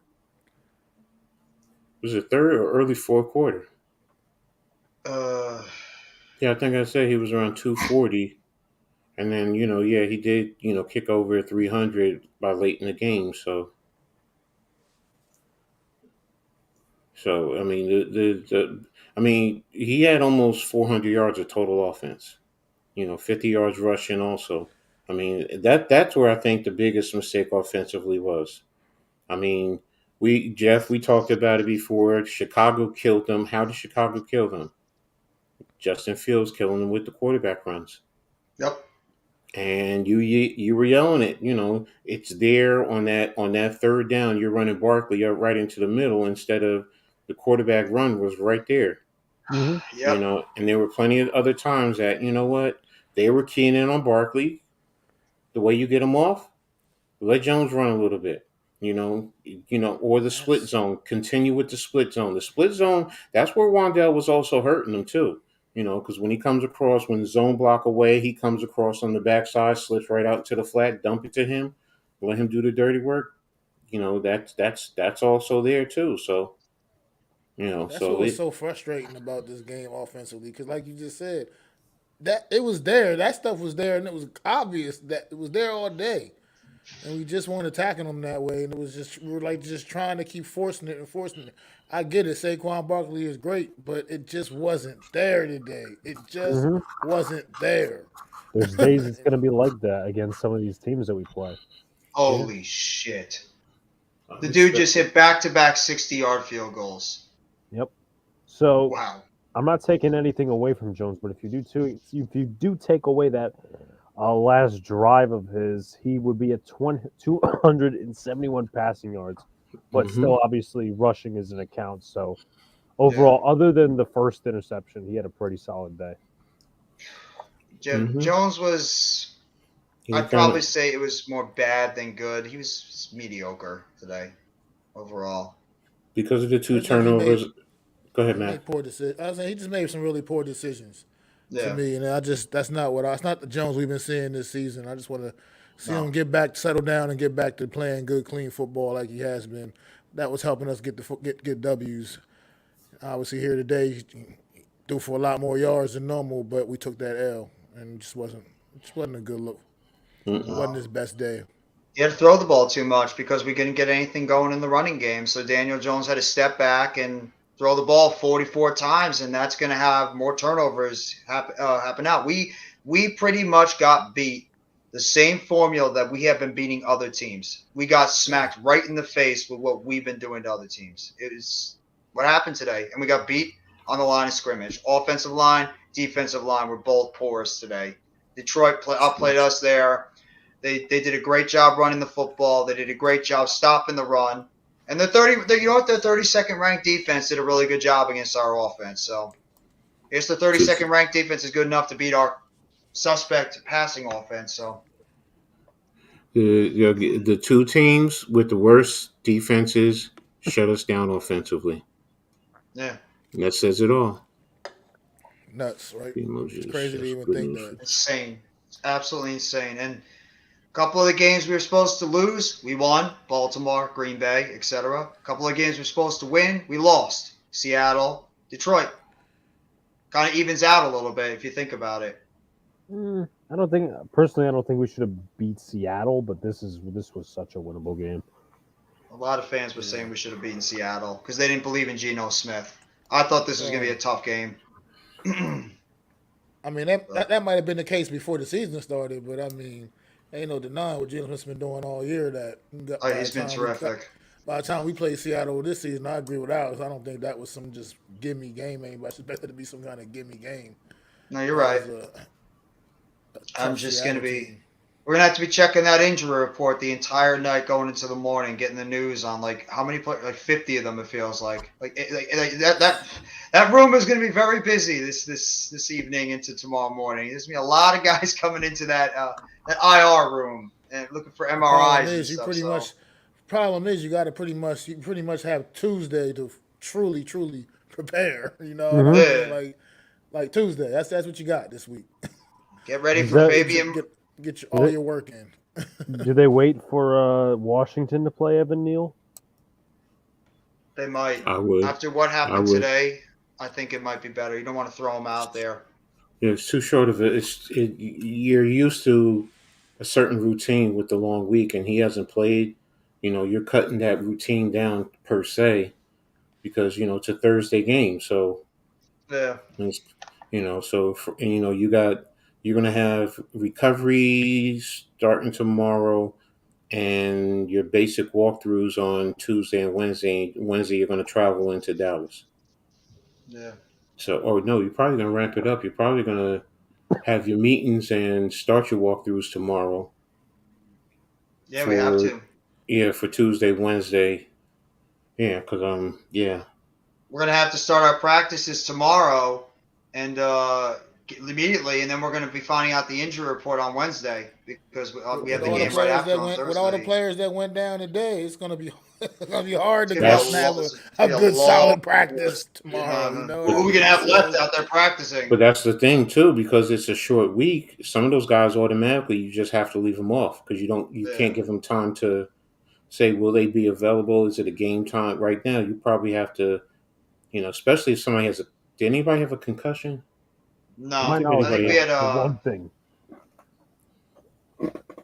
nah, we didn't have no concussions today. Not that I know. No. Yeah. Go ahead, Alex.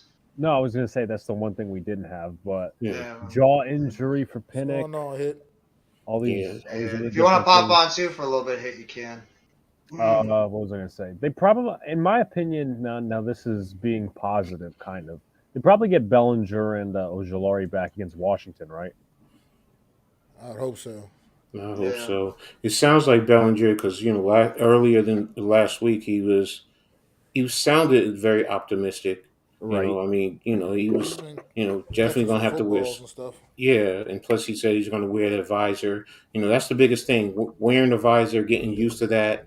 Lights. Because of the glare. Balls are going to come at you a little bit differently than when you wear a visor. So, you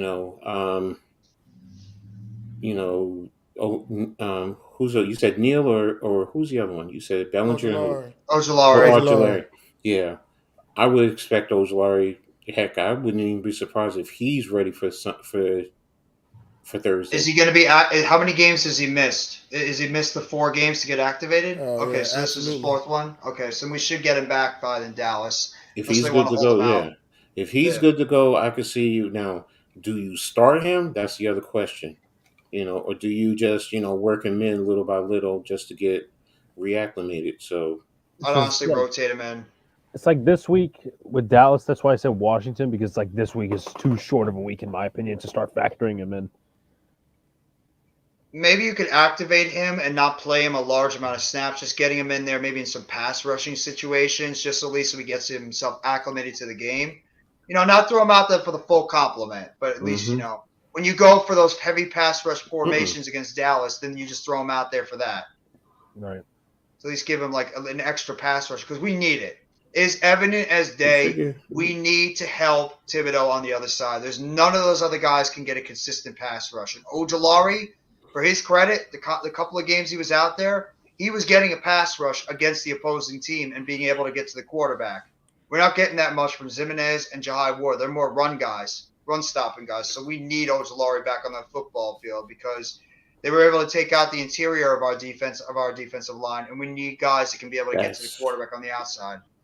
That's what hurt me the most because they looked like they were tired today. Yeah. Dexter, I mean, he started good, but then, he just, I don't know maybe he is tired. I mean, he had a back injury, so maybe that back might have been bothering him. Oh, yeah, you know what? I forgot about that. I did forget about that. Might have been bothering him. So, and like you said, Jelly Ellis is definitely the right name now, because that guy is. Get Vernon Butler up here immediately, please. So. I think I'd play better than very much so. Yeah, we're still in the playoff hunt. Very much so. Yeah, we're in the playoffs. Yeah, we're in the 5th seed right now in the NFC. So, and I mean, what? Oh my God! Frisco's I'm watching the Jets thing 5-4. right now. This is bad. Exactly. Oh my God! With 5 seconds to go, man, I feel so bad. Alex. You know what I thought when I saw that? Matt Dodge. No. Oh yeah. Matt Dodge. Oh, that exactly. Was I was Sean saying Jackson. Sean Westbrook ran one back on us too. Oh, shit. Hey, ironic right. divisional opponent that it happens to as well. Win the game. Divisional opponent. I forgot about the Westbrook one too. So, well, hell, we used to get him with Dave Meggett, so I guess it's That's true. That's true. But yeah, didn't we take one of their returners from their team too at one point? Yeah. I forgot what his name is. Renard? No, not Renard. No, was it Vi Sikahema? No, he never played for the No, Giants. it was somebody in the 2000s. He was playing with the Eagles at first, and I believe we picked him up in free agency one year, and he did nothing for us.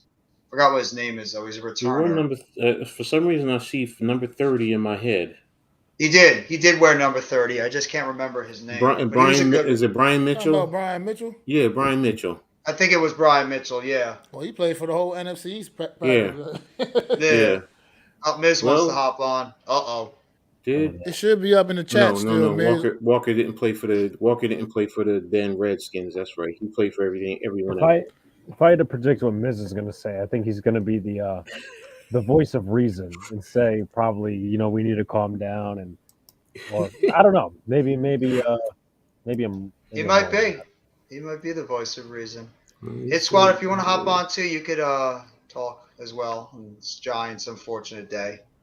But I mean, look, like I said, the reality is we're all bummed out. We Giants fans. We don't like to watch the team lose, especially as bad as it looked today. But we are still 7-3. We got to put that in perspective, man. We got a lot of football left to be played, man, and we still control especially with these next 4 games, really control our own destiny, man, and can really, gotta just go out there and get it done by hook or by I'd like crook, to beat whatever it takes. I would love to beat Philly please beat Philly. at home. Alex Wilson, Adoree Jackson's X-ray came back clean per Charlotte, wherever she is. Thank God. At least we may have dodged a bullet with that one. I think they said 3 to 5 weeks MCL injury. Yeah, I don't know. I'm just quoting Alex Wynn. Yeah, We've all every single guy we've had has gotten sprained MCLs, so I mean, not surprised. Maybe injury of the year for the Giants. That's the injury of the year. Maybe we got lucky, and maybe Wan'Dale Robinson ended up spraining his MCL too. I mean, we thought Evan Neal was done for the season when the way he went down. We all thought that he was done, and then he ended up only spraining his knee. So, well, what I say about OBJ is I hope he'd be a welcome addition for certain. Right about now, or Dan Dugan, what? Welcome addition. Dan Dugan asked Dable if he had any regrets about using Adoree Jackson at punt returner. No, look, it's football. Obviously, it was unfortunate, but we'll see where we're at here tomorrow and later tonight. Okay. I still don't like that. I'm sorry. I get it. I'm a coach. You got to put your best. You don't like it. I mean, and it's hard to argue right now because hindsight is 20/20. But then you needed a playmaker. You needed somebody who's going to make a play. Yeah. Now why wasn't what's his name Pemberton brought up? That's a different story. Why is this kid not getting a shot, Pimpleton? I'm just a strong believer that you just gotta weigh in the value of the positions. I mean, these guys are playing, man. And Adoree Jackson, just what he means to that defense. It's a game changer with him out. We had to change our defense. We had to change our defense when he got hurt. We had to do more zone. Playing really, really good football this season, man. And now he's going to be out for multiple games. Jabril Peppers tore his ACL last year because of it. Yeah, at a crucial time of the season too, man. Like this is not the week to be losing on Adoree Jackson. No, and there's one of the top guys we could not lose any point this season was Adoree Jackson. He was one of the top most important players on this football team, and now we got to go against the heart of our schedule with good receivers we're going to be playing against without our number one, maybe our number 2 cornerback. So hopefully these guys, these backups can step up. Cordell Flott, it's your shot right now here. Flott, this is your shot. We're probably going to start Cordell Flott and Rodarius Williams are probably going to be the starting cornerbacks on Thursday. Yeah, with Holmes in the slot. Cowboys.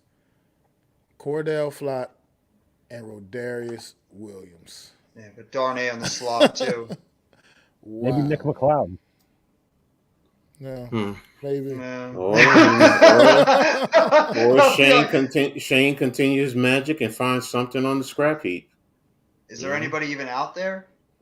Look, at the beginning of the season, if you had said, with the guys that he brought in, would you have said the same thing? Yeah. You're right. So, it's a matter of bring them in, do they fit the system, and can you coach them up? That's really what it boils down to.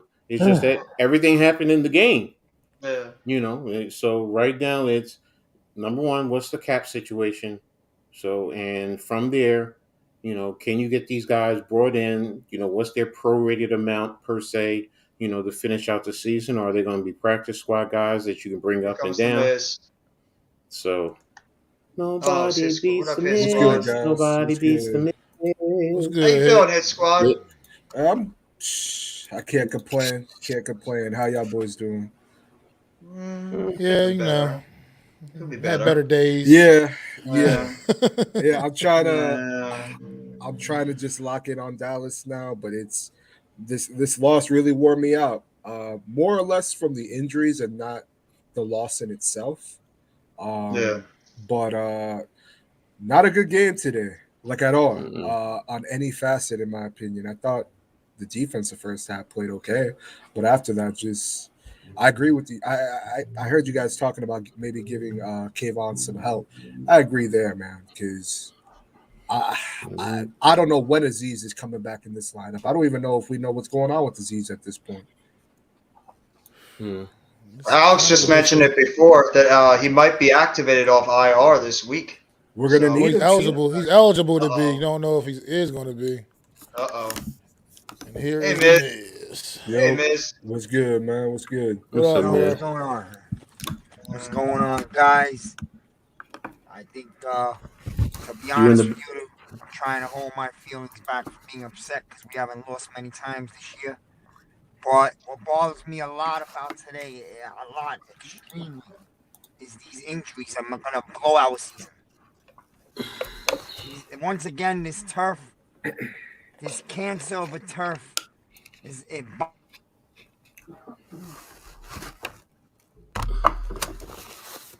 Oh, he cut out a little bit. He was Oh. getting ready to Oh, I go thought it on was epic my turf computer. war. You're about to unload on the turf, and then he just cut out. Yeah. Well, for this They break, hear I don't you, think the Miz. Wandell injury had anything to do with the turf. That was just the way he got tackled awkwardly going out of bounds. I don't think Yeah. that He had to got do- really. He looked like he got his do with leg turf. just completely just torn, Mhm. tugged the other way, and then the Dory Jackson was just a freak injury. It's the offensive He line got- that scares me the most. He got hit kind of right in that knee area too. So when he got on that tackle, like I said, I saw it immediately. As soon as he went Oh, down, he's he grabbed back. for his All right, knee Miz. before it went on commercial break. Go ahead, Miz. No, it was the one where he got pushed from out of bounds and he extended his leg a little far to break the push, and I think basically the same shit as always, man. The cleat with the knee and the turf, but we can ill afford to lose a wide receiver when we can barely score points through the passing game to begin with.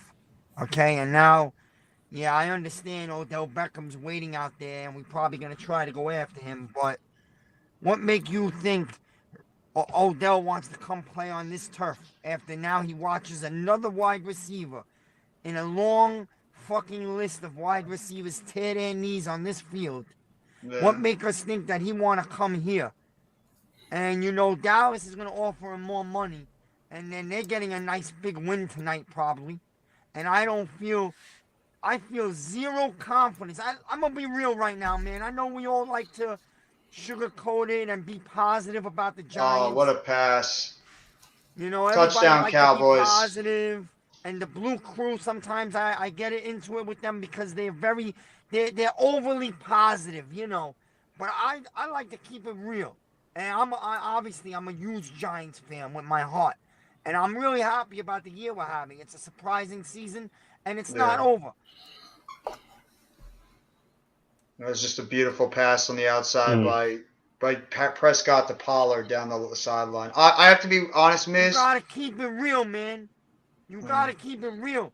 The Giants are not truly a 7-2 team. Yeah. And now you're gonna go up. Now the Giants are gonna face a real ass schedule. With Micah Parsons coming in the wings too. Giants are winning the game with any real confidence. Then you got Washington, who looks like a beast right now. They're a brand new team. Yeah, they won today And then too. you got Philadelphia. Yeah. I'm just keeping it real, man. If the Giants can survive this schedule and somehow end up with 9, I want 10 wins. But if they end up with 9, they'll get in. But do you really want to go in that way after we were 7-2? Hey, look, We made the playoffs. you can get in there. I'm still gonna be satisfied getting in there and grabbing a chance. After what we've I'm been not through gonna to complain get in about the how we get playoffs, there. I'll take Yeah, it to get because you never know what Miz, could happen. Miz, Yep. you Yo, know, but Coach Ed, But at let's. yeah. But Coach, 1 second, Coach Ed. Mhm, A week or two ago, our crew that we all talk all the time, or one mhm, big, blue crew, whatever. mhm. People were talking very cocky, bro. 12, 13 wins. We're gonna win this game. We're gonna win this game. We're gonna win this game. Well, guess what? Now we came back to reality today, and we all knew in the back of our minds that this was a major trap game. We knew that. Yeah. I never thought it So was a now trap we game. come I now we always come thought it. on reality, brother. Now we I got never thought it was reality a. coming up. I never thought it was a trap game. I always thought it was trouble. What did I say, Jeff? I said it was going to be 24-23 Giants. And I Yeah. broke it down and I said we played for the same common opponents and we've lost to the same two and beat the same two. And I broke down our point differentials in those games. So I never thought it was going to be easy. Once I saw that and broke it down, I said, whoa, it's hit. I also said it with you, right? Yep. So You did. I never said it was going to be me personally. I never said it was going to be easy. I knew it was going to be tough, Yeah. So it's just, you still have to play the game. But in terms of the playoffs, my point about that is anything can happen. You just got to get your foot in. You can go back to 07 and 11, said the same exact thing. We didn't have a chance, this and that. And what do we end up doing? Things Yeah. can happen, things can change. Today is a tough game. Yes. It's concerning. Yes. I'm concerned about Thursday. Been talking about it. But Remember, you know Micah what? Parsons is coming. Micah Yes. Parsons is coming against a beat up offensive But line.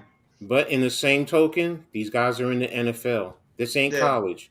They all get paid. They got a job to do, and they know their jobs are at line. And some guys will step up. And it's also about the matchups. If you can figure out the matchups, Holy shit.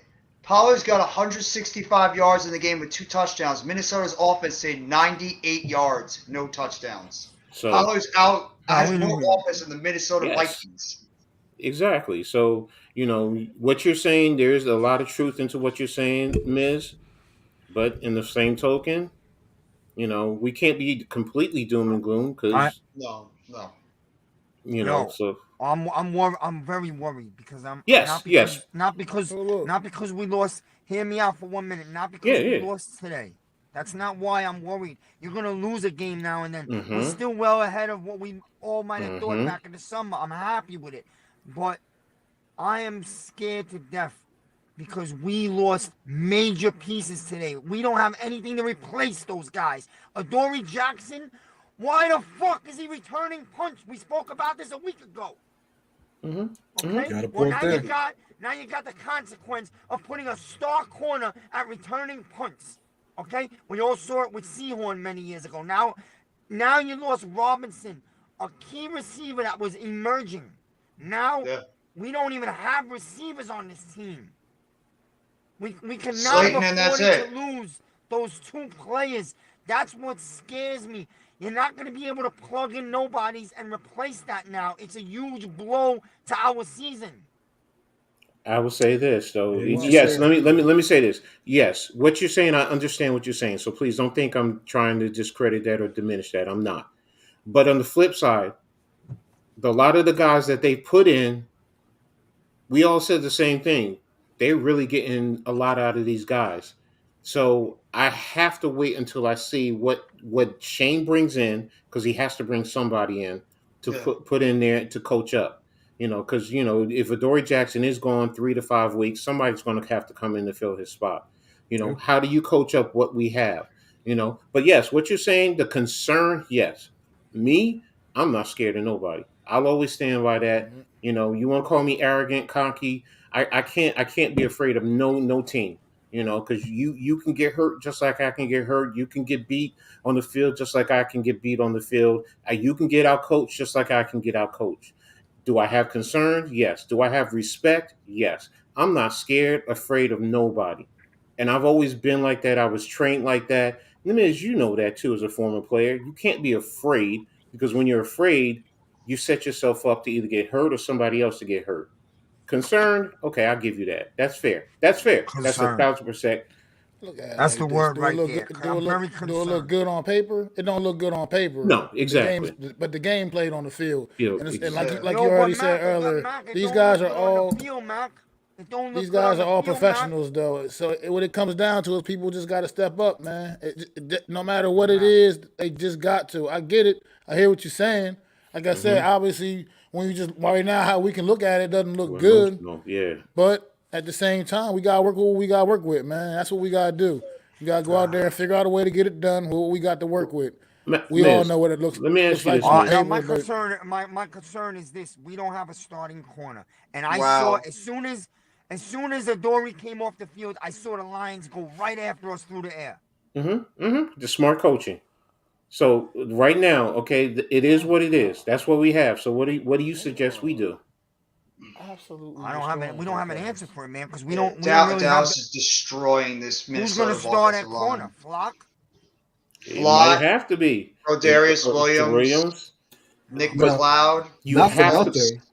Not I didn't mean to interrupt. Not for nothing. Hmm. Flott did have a strip fumble on what's his name today. I wrote it down right here. Give me one Mm-hmm. sec. It was recovered by the Lions. Oh no, DeAndre Swift. It was in the Yeah, the DeAndre first Swift. half, but Yeah. that was I agree. I hear what Miz is saying because it's Yeah, like I I do do. have my concerns too. I don't know why Dory is back there. Personally for me, I thought if if Richie James was healthy enough to play, he should have been a punt return. I'd rather risk Richie James and then we go find another wide Fair, receiver fair. than our number one cornerback. And now we're without Fabian Moreau because we don't know what's going on with his rib injury too. So you got Cordell Flott and Rodarius Williams now going against Dallas. So I'm just like, Yeah, that's I'm going to take it another Whoa. step, guys. I'm scared to death of that Dallas pass rush going against our mixed match offensive line. You're talking about Nick Gates getting his first real full start now in there. Parrott or Tyree Phillips at right tackle potentially if Neal's not ready. Azudu and Lemieux, and we saw how Lemieux got pushed back by that Lions offense, that defensive line. And they're going against that Dallas pass rush with Micah Parsons and DeMarcus Lawrence and those guys. And we saw what happened to us the first game we played them. That's what makes me the most nervous is our offensive line with how beaten up we got today with missing a couple of guys. And we lost more guys during the game. And you got Parsons, who's destroying the Vikings right now coming into this game. So that's the one thing that gets me the most concerned out of all of them is Well, that's a real pass rush. situation where we'll have to get Daniel Jones once again, get Daniel Jones outside that pocket, man, rolling out and trying to, slow down that aggressive Dallas pass rush, man, because that's what it's going to come down to. We got to go in there with a game plan, something like that. And to you just mentioned kinda slow them you mentioned guys down. Tyree Phillips. I mean, he's dealing with a neck injury right now, so it That's may be Zudo. Pert. It may be Pert right now. Playing at right tackle until Neal could come back. And Yeah. I'm trying not to get on the Mew too much or Gates or Pert because these are guys that are honestly players that I didn't think were going to play this season. Looking at their injuries, and Yeah. by the good grace, they're somehow playing. So I'm not trying to get on them too much, but Feliciano, Glowinski, Neal. I mean, Mm. th- Glowinski's been awful. he has been, man. And when we signed him, I was over here saying I thought that he could be one of our best pieces on the line. I was I'm too. looking crazy. True. I'm Yeah. looking crazy right now. you need Neal back. You need Neal back this week. Hopefully, you need Bellinger back because he's a big blocker also, and We he's need another Bredesen. target over the middle. We need Bredesen at left guard. We can't play Azudu or Lemieux at left guard. We need Bredesen. He was really gelling really well in that house, and we need Neal. Yeah, those are the two guys we need back badly. My only current about Neal right now on the short week is because he got killed the first time, and what's it going to do to his psyche? That's my only concern. I hear That's fair. I'd rather, just give him a little bit more. I'd rather, let's do what we can do against Dallas. Prepare for Washington. That's how I see that. So, but Yeah. but if Might he's be also right. ready, if he's ready, I get it. I understand. I get it. I'm not discrediting that. Please don't. It's just we saw what happened that first time, and he wasn't hurt. So he's coming back from an injury, and he got killed for what? 3 sacks in that game. Yeah. Yeah. I mean, He got much better from that game. He grew a lot. no, he those did. next few He weeks. did. But remember, he hasn't been playing. That's my point. He hasn't been true. playing. Right. So to put him in now, could that do more hurt in the long run than help? Because God forbid, kill me for saying this. I do not want to see another motherfucking Eric Flowers. Hell no. Hell no. I don't think he's going down that road. No, I don't think he's going I'll, down that road. That's why I'm like, yo, let him sit if I have to, because I'm thinking. Oh, they all said that about Andrew Thomas, and Thomas has been once again the shining star of the Giants because of how he played this week. I'll He do was it great. I'll do it for everyone on the video call, but I'll smoke to that real quick. Yeah, I think the injury was tough, man. It came at a bad time for Evan Neal because Evan Neal was starting to play some really consistent, good football. Yeah. And Bredesen too, both of them. Slows down the momentum of his development. Exactly. But we'll see what happens when he gets back out there, whenever it is, whether it's Thursday or you need Sunday. Bellinger too, man. That's a key player right there for the Giants right Absolutely. now. Because he was getting better and better every game too. Got the fucking ball again, damn. Becoming a legitimate playmaker, and they about to score again. You got to get back. Giants got to go back to the ground. Oh hell no! They are busting the Minnesota Vikings ass. That's incomplete. That was Noah Brown. That wasn't CD. That's complete. That was Noah Brown. You got to get back to the run game. You gotta play the clock game again next week. We gotta go back to our football. Incomplete. Yeah, we need Bredesen because Bredesen was a key loss for us too at that left guard position. We need Neal back. We need Bellinger back. We just gotta hope that Adoree Jackson. Maybe we get some good news tomorrow that maybe it won't be 3 to 5 weeks. It looks like it's gonna be 3 to 5 weeks with him. Yeah. And we got to hope that maybe Wandell somehow escaped torn ACL, but everything we saw, it looks like it's going to be an ACL. And we got to hope that Moreau is going to be okay. Be busy. We need to hope that Moreau is going to be okay. Maybe he suffered bruised ribs, and then he might be able to play on a short week. But I would not be shocked if everybody that got hurt in this week is going to miss this game on Thursday, and they're just going to play. They're going to be very cautious with a lot of these guys, especially Tyree Phillips with a neck. Feliciano with the ankle, and you got Azudu who also has a neck injury. So we are thin as hell on the offensive line, in the secondary because Pinnock got hurt too.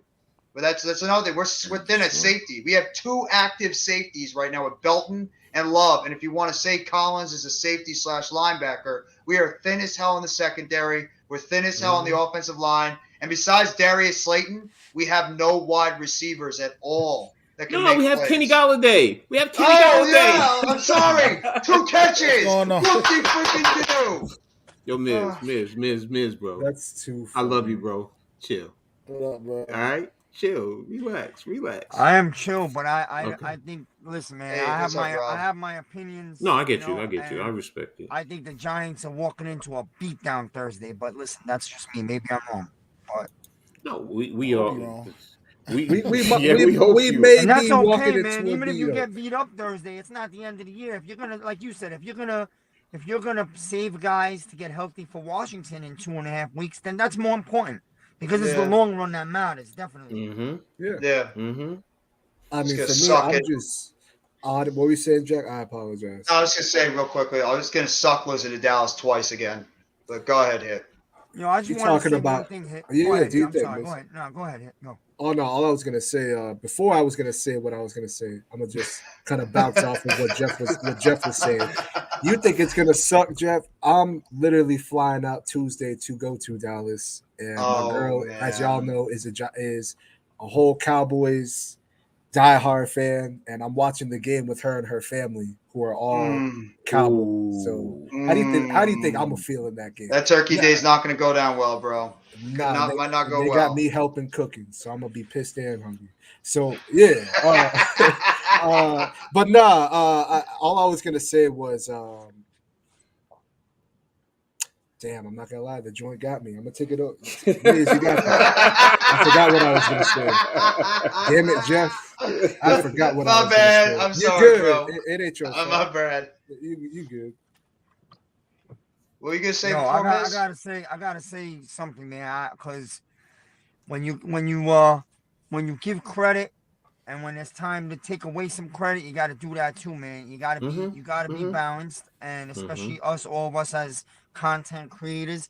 And I'm gonna tell you right now, man, that Brian Dabble has been great. I love the guy. He's gonna be here a long time.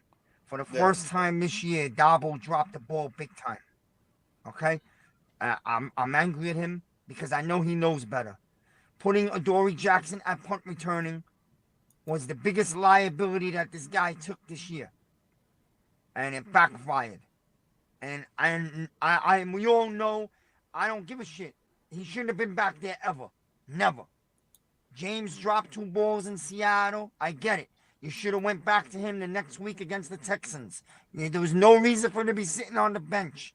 I understand he dropped 2 big balls, cost us a game. I get it. But you should have put him back there. You should never have risked Adoree Jackson. And now, I believe, I'm worried. I'm concerned we're going to pay a huge consequence. Yeah. And that's on Coach Dabo. I'm sorry. I love him that he's here, but this one is on him. Dallas is kicking the living hell out of Minnesota. It's now 36-3. Wow. Well, Jeff, you knew this setup was coming because Dallas lost to Green Bay, and Minnesota won 7 in a row off an emotional high in Buffalo, and you can see this crash coming. Yeah, you're right. Though I thought Washington was going to be the same way. Go ahead, A-Squad. Oh, no, I was just going to say, and Dallas, for some reason, always plays Minnesota really good. But they do. And I thought Washington was going to crash down to earth, too, after that emotional win over Philadelphia, but they went over there and handled business against Houston. So this division is going to be tough. I mean, hey, I would say this. I'd rather be a Giants fan than be a Jets fan because that was brutal. How's Bucco doing, Miz? How's Bucco?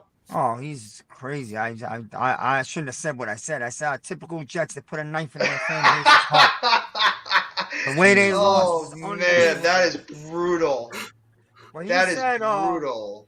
You know, I was telling him, he was saying, like, a lot of the Jet fans are jumping off the train for Wilson now. They want another quarterback. I said, listen, you cannot give up on Wilson after a year and a half. If you keep on changing quarterbacks every 3 years, those are the franchises that never win the Cleveland Browns. The Detroit Lions. The New York Jets. I mean, how are you going to say the kid is not good and we're done with him after only 17 games in his life? I mean, come on.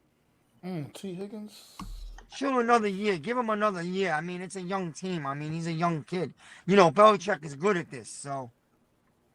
They just can't solve they can't solve the Patriots. For some reason, the Jets can beat everybody else. They just can't solve the New England Patriots every year. That's with the Eagles, man. I was just about to say. Not this bad. Not this bad. Like the Jets literally cannot beat the Patriots. It's 14 times in a row they've lost to them. Brother, that's brutal. I've watched us lose to the Eagles a lot of times in my lifetime, brother. I mean, a lot. Well, lately we don't beat Dallas, Matt. We haven't beaten Dallas in 3 years? Yeah, it's been Didn't we beat them in 2020 once? Yeah, with Andy Dalton. Yeah. Yeah, that went when the Wayne Gallman big game. Wayne Gallman had that big game against them. Well, let me tell you another thing. Dallas is strong, even though we don't like to admit it, man. Dallas is a strong team because they are built for January with that 1-2 power punch at running game and that front 7 on defense. Dallas is built to play in the cold. It's still Dallas, though. So they're about to get that's what I'm holding on to now. The national media is going to be on Dallas's nuts all week. Oh, yeah. Man. Oh, yeah. I mean, it's going to be insane. Skip Bayless is going to be all over the place. He's going to be like all over the place saying, the Cowboys are going back to the Super Bowl. Get them tickets ready. Let's go down to the Super Bowl. Dallas Cowboys on the way. Yeah. What happened last year? Zeke's back in the lineup now. Pollard's a home run hitter. It's going to be just. Parsons, they can't stop him. DeMarcus Lawrence looking vintage. Yeah. What happened last year, Skip? Listen. I love mine, but I be telling her she be reminding me of Mr. Bayless. That's all I'm gonna say, because she be exactly just like Skip. Especially when Cooper Rush, my fault, was winning those couple games. Man, my house was a little interesting. Just a little bit. This is a wake-up call to Minnesota, too. With losing Robinson, I would think now it's even more of a chance that we would go bring in Odell. I know he's been waiting on us. Odell's waiting on the Giants. Man, I hope you guys know that. That's what he's waiting on. That's a cute cat, Alex. My cat's like right underneath my foot. Oh, yeah. We was talking about that earlier, man. We don't know. Like, do you feel like the Giants get more desperate for Odell now? With Wandale you have to. Down? Yeah, you got to. I don't care where you got to get that money from, bro. I know some people don't want to touch Galladay's contract, but if you got to touch his contract, man, get a couple million out of it. But also, it's also like, I look at not in He relation has as to many Odell. catches as drops. Doc, please don't remind me. I'm sorry. Nah, you good. You good. Not in terms of Odell, but like David Sills, he hasn't played in God knows how long. That's a roster spot we could use on a punt returner or on a corner. Like Yeah. some of these players that we got on here, I feel like they gotta go. They really because we need some more talent coming through those doors, man. Get Calitro's ass out of here. Yeah, why is the this guy hell still is on he the roster? playing? Why is he Yeah. here? I got a question for you guys. I got a question for the panel. Shoot. Do you ever think about this? Because I was thinking about you. Do you ever think that Joe Shane, like we all, I want Odell here, of course. I want to see what Jones and Odell can do headed to the playoffs, of course. But do you ever think Joe Shane wants to leave it the way it is because, most likely the Giants are not going to the Super Bowl, and he's okay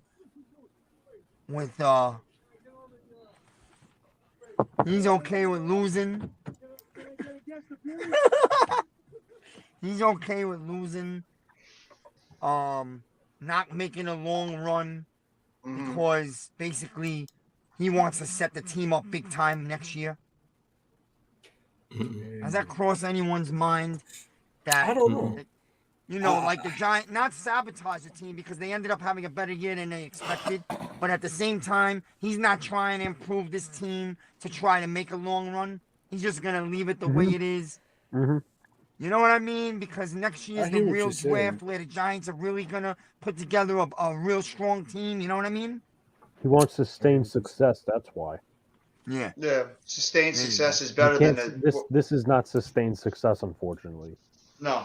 It's 2016 all over again, and we don't want that. We saw what happened after that year. Yeah, Alex said it. He's looking to build this team for a decade to come, and Not a year. he's not going to be fooled about this 1 year that let's be honest, we're a little ahead of ourselves, and we might have gotten a couple of lucky breaks here and there, and an easy first half schedule, So I'm not trying to put us down, but it's the truth. To purposely put the team in a position to lose, no.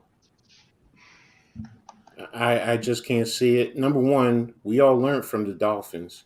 If it's proved that you are, it's more detrimental than you realize.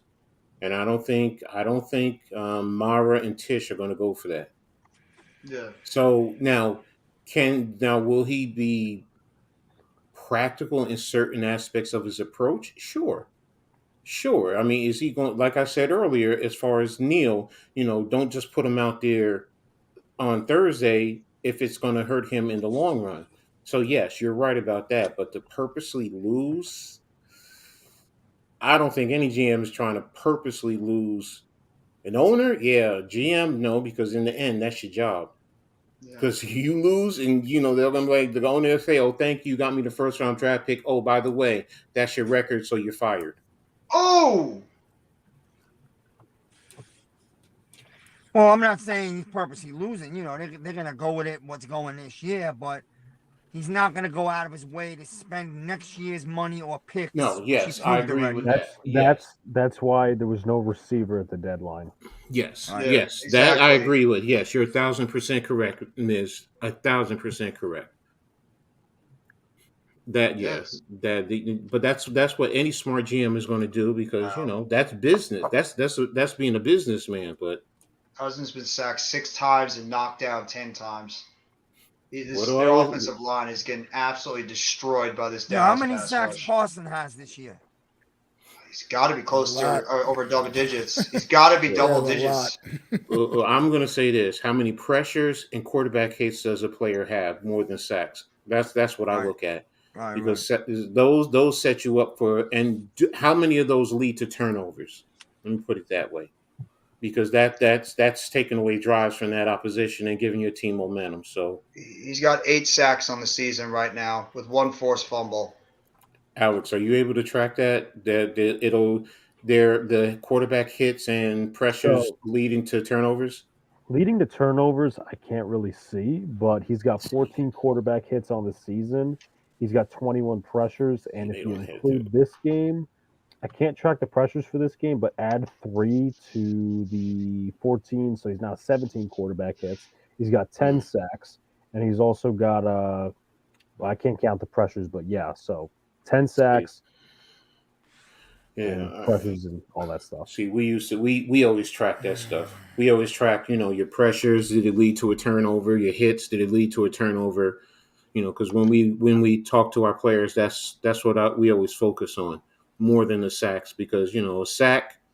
Yeah, sacks are good. Don't get me wrong. They're great. They're great for numbers, but sometimes My God. a sack could also allow a team to recover and regroup onto the next play. So Minnesota's absolutely come unraveled. The guy just knocked down the punt returner and just got a 15-yard penalty on him. They've absolutely come unraveled in this game. and he's standing all over him like that. Come on, bro. Yeah.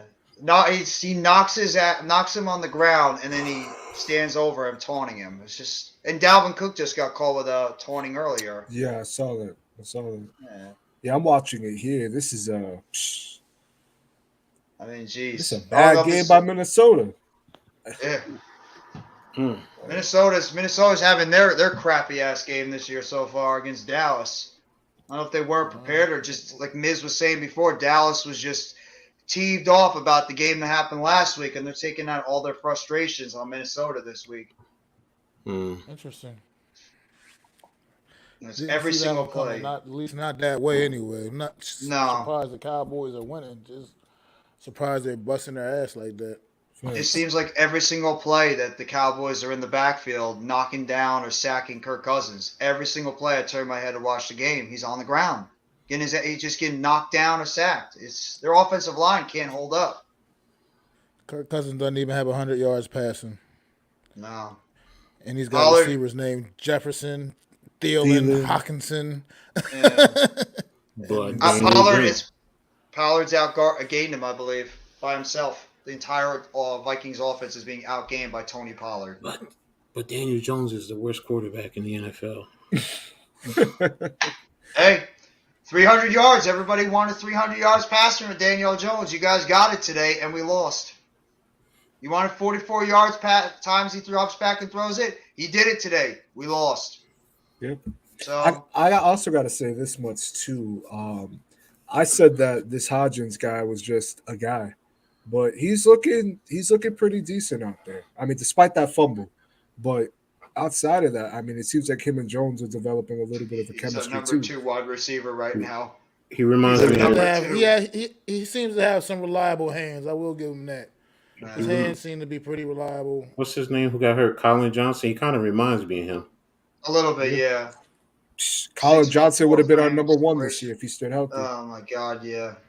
No, I think Slayton was. Our number 1 is Galladay. Y'all stop crapping on Galladay. No, stop it, Coach. Coach, stop it, man. Just stop it already, okay? Coach, you know you wrong for that. You know you wrong as hell for that. Yeah. Well, did he even crack 100 yards receiving? Does he got 100 yards receiving on the season right now? I don't know. 22 and 29 is what? 51? Hey, he got over 50. Are the Lions better than what y'all thought? I mean, Yes. Yeah, Yes. I mean, I had a guest on my channel, who's a Lions content creator. Hold on, how? Give me one sec. Yeah, and he was telling me, a lot of their games, they were beating themselves. They found different ways to lose, and really just shooting themselves in the foot. And I mean, in this game, they didn't do that at all. I thought they played to the Giants, strengths. They shut down Saquon in this offense. I thought Daniel Jones looked okay at times, but no, man. I mean, they're a good team. I mean, maybe they're finding strides. I mean, they're in the playoff mix at the moment. Take that for what you will. But, I mean, are they better than I thought? I didn't think they were necessarily a garbage team. To be honest with you, I didn't think their record was vindicative of who they were as a team. Oh, well, they took the Dallas game off. They put the Pittsburgh and Cincinnati game on. I don't necessarily think they thought that they're better than we thought. You know what I mean? I think they're exactly what we knew they were. And they came in. They executed way better than we did today. I mean, they played a New Year Giant type of game on us, and they beat us with it.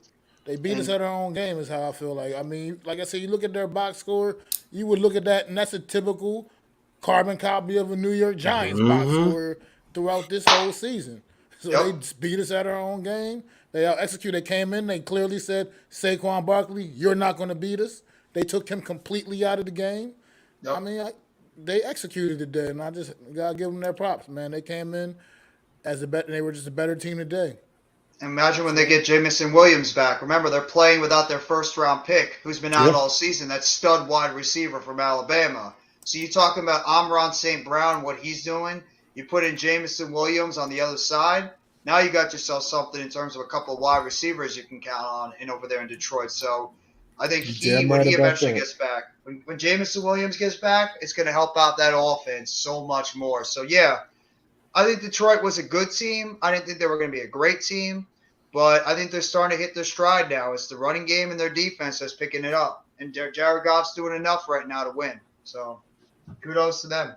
They kicked us in the mouth, and we didn't have any response. Mm-hmm. Come on, Cincy. Yeah. What's going on, Hey. Almighty? Here's What's my going on? What's score. going on? Come on, They at least got Cincy. my score. Come on, throw it to T. Higgins, our star wide receiver next year. He's got over 100 today. Yeah, T. Higgins is having a good game. I'd spend money on that boy if he hit Me free too. agency. I Oh, trade he's for him gonna- next year. No, you have to trade for him. Trade for him. I I want would him. love to have T. Higgins here. Yeah, if you can get him, I'm telling you right now, I'm going for him. Yeah. Especially, let's just say, for argument's sake, that they do sign OBJ. OBJ, T. Higgins, Robinson.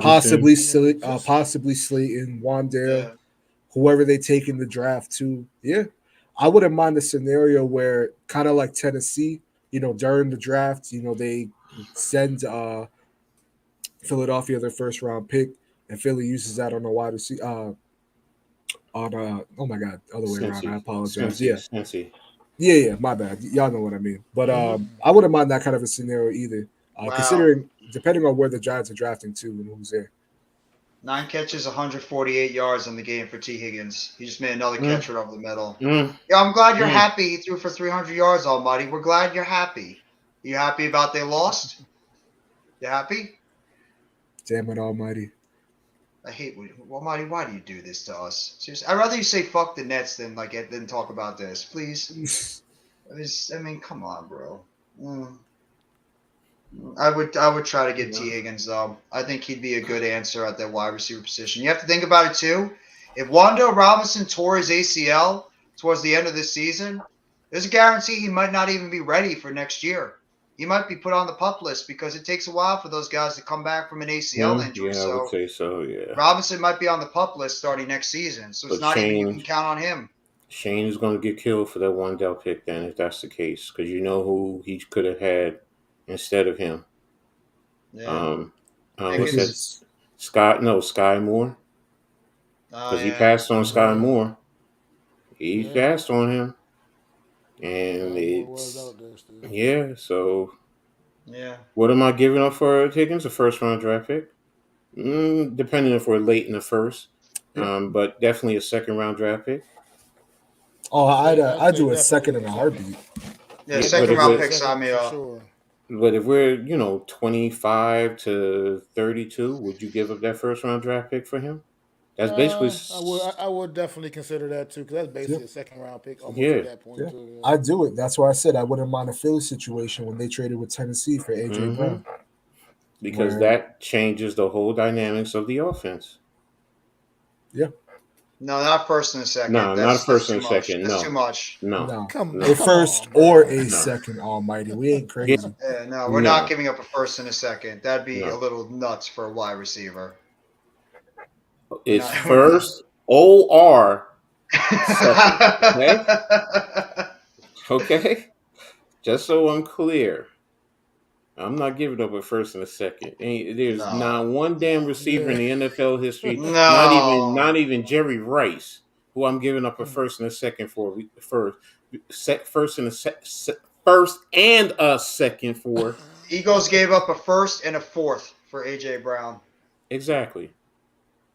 Then they give up a first and a second. They give up a first and a fourth for AJ Brown. That's what I would. If you want to give up a first and maybe a fourth for a T. Higgins, sign us up. There's your outside receiver that you can lock down for the next few years. And remember, he's going to be a free agent after next season. They can't keep him. They can't keep Boyd. They can't keep Chase. And they got to eventually sign Burrow and Mixon. I don't know if Mixon's signed right now.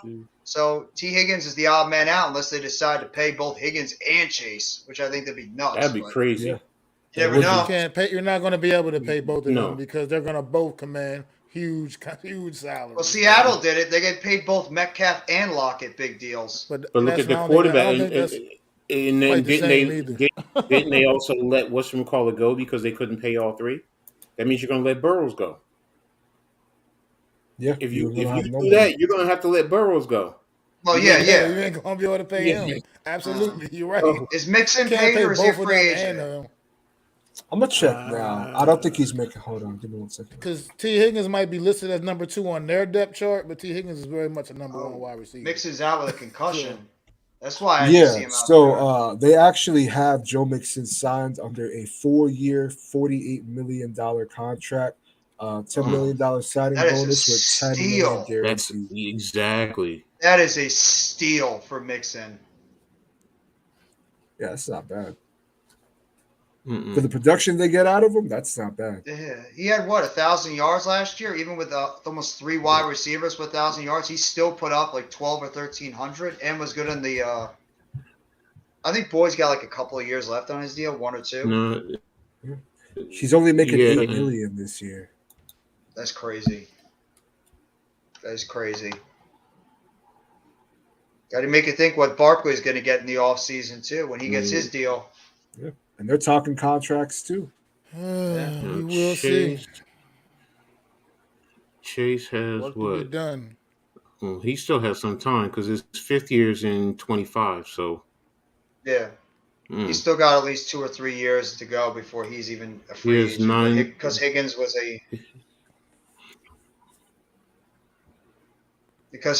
a free agent in wow. Higgins no, I'm just watching the game right now. Yeah, let me look at Higgins. This fucking Pittsburgh and Cincinnati game was nice. I like this. This is fun. Cam Hayward, again, one of the most underrated defensive tackles in football for many, many years. Got a big sack there. I'm still watching this Dallas game, and they're just obliterating Minnesota. Yeah, Did they get 40 yet? Nah, it's 37-3 right now. Okay. I don't know if they got the 30 spot on them. Adam, what's up? What's up, Adam? Uh-oh. I'm sure Adam's got something to say about DJ. Point beat. Freaking damn. What's up, Adam? That's a 34-point beat down. Wow. Yeah. It's about a 5-touchdown beatdown on Minnesota. So that means Philadelphia would have TJ, how the fuck did you do that? Yo, TJ with the nasty interception. Yeah. Absolutely called that on Wednesday. Yeah. I don't know. Minnesota looks horrible today. No, Minnesota just got to show up today. Jeff, you watching the Nets and Grizzlies game today? I wish. I don't have the Yes Network, so I can't. I don't have any streaming service, so I can't. I got you. I'll send you the one that I'd be using. It's for NFL, NHL, NBA, college ball, MMA and shit. It's really good. Appreciate it. Thank you, man. Yeah. It's up to time too, so maybe that'll make us feel better after the Giants game. We have to rely on the Nets. we have to rely on the Nets. You notice I didn't even say anything when you said that. I'm like, like Coach and Alex having to rely on the Knicks, and we saw where that happened. I'm ready for the World Cup tomorrow. That's how bad it is. I'm ready for Brazil. The actual World Cup, or is it like qualifying shit still, or is the actual World Cup? There's Almighty there with his classic quote that he always puts in the chat. Let's go Brazil. Let's go Brazil. Oh yep, Coach. Yep. I don't know if his squad announced if you saw that in the chat. And Matt. What? Oh Put, yeah, I Coach see. put in? Fuck the Yeah. Nets. No. What Coach put in the chat. No, Twitter. in Twitter, in the Big Blue Oh, Crew chat. let me look Yeah. real quick. Mac, I don't know Brazil? if you saw You it didn't too. see Brazil? Brazil! Brasilia! About to go oh, yeah. I did see that. Now I he did see sees. that. Now he sees. I saw. Okay, yeah. I'm rooting for Brazil. Alex, did you see yet in the Yeah, chat? I know. Go Let's Germany. take a look. I'm about to become a soccer fan. Exactly for that one. Yeah. Clap, clap. Definitely clap. Now I know what you're talking about. Mac, I think you just saw it too. Yeah.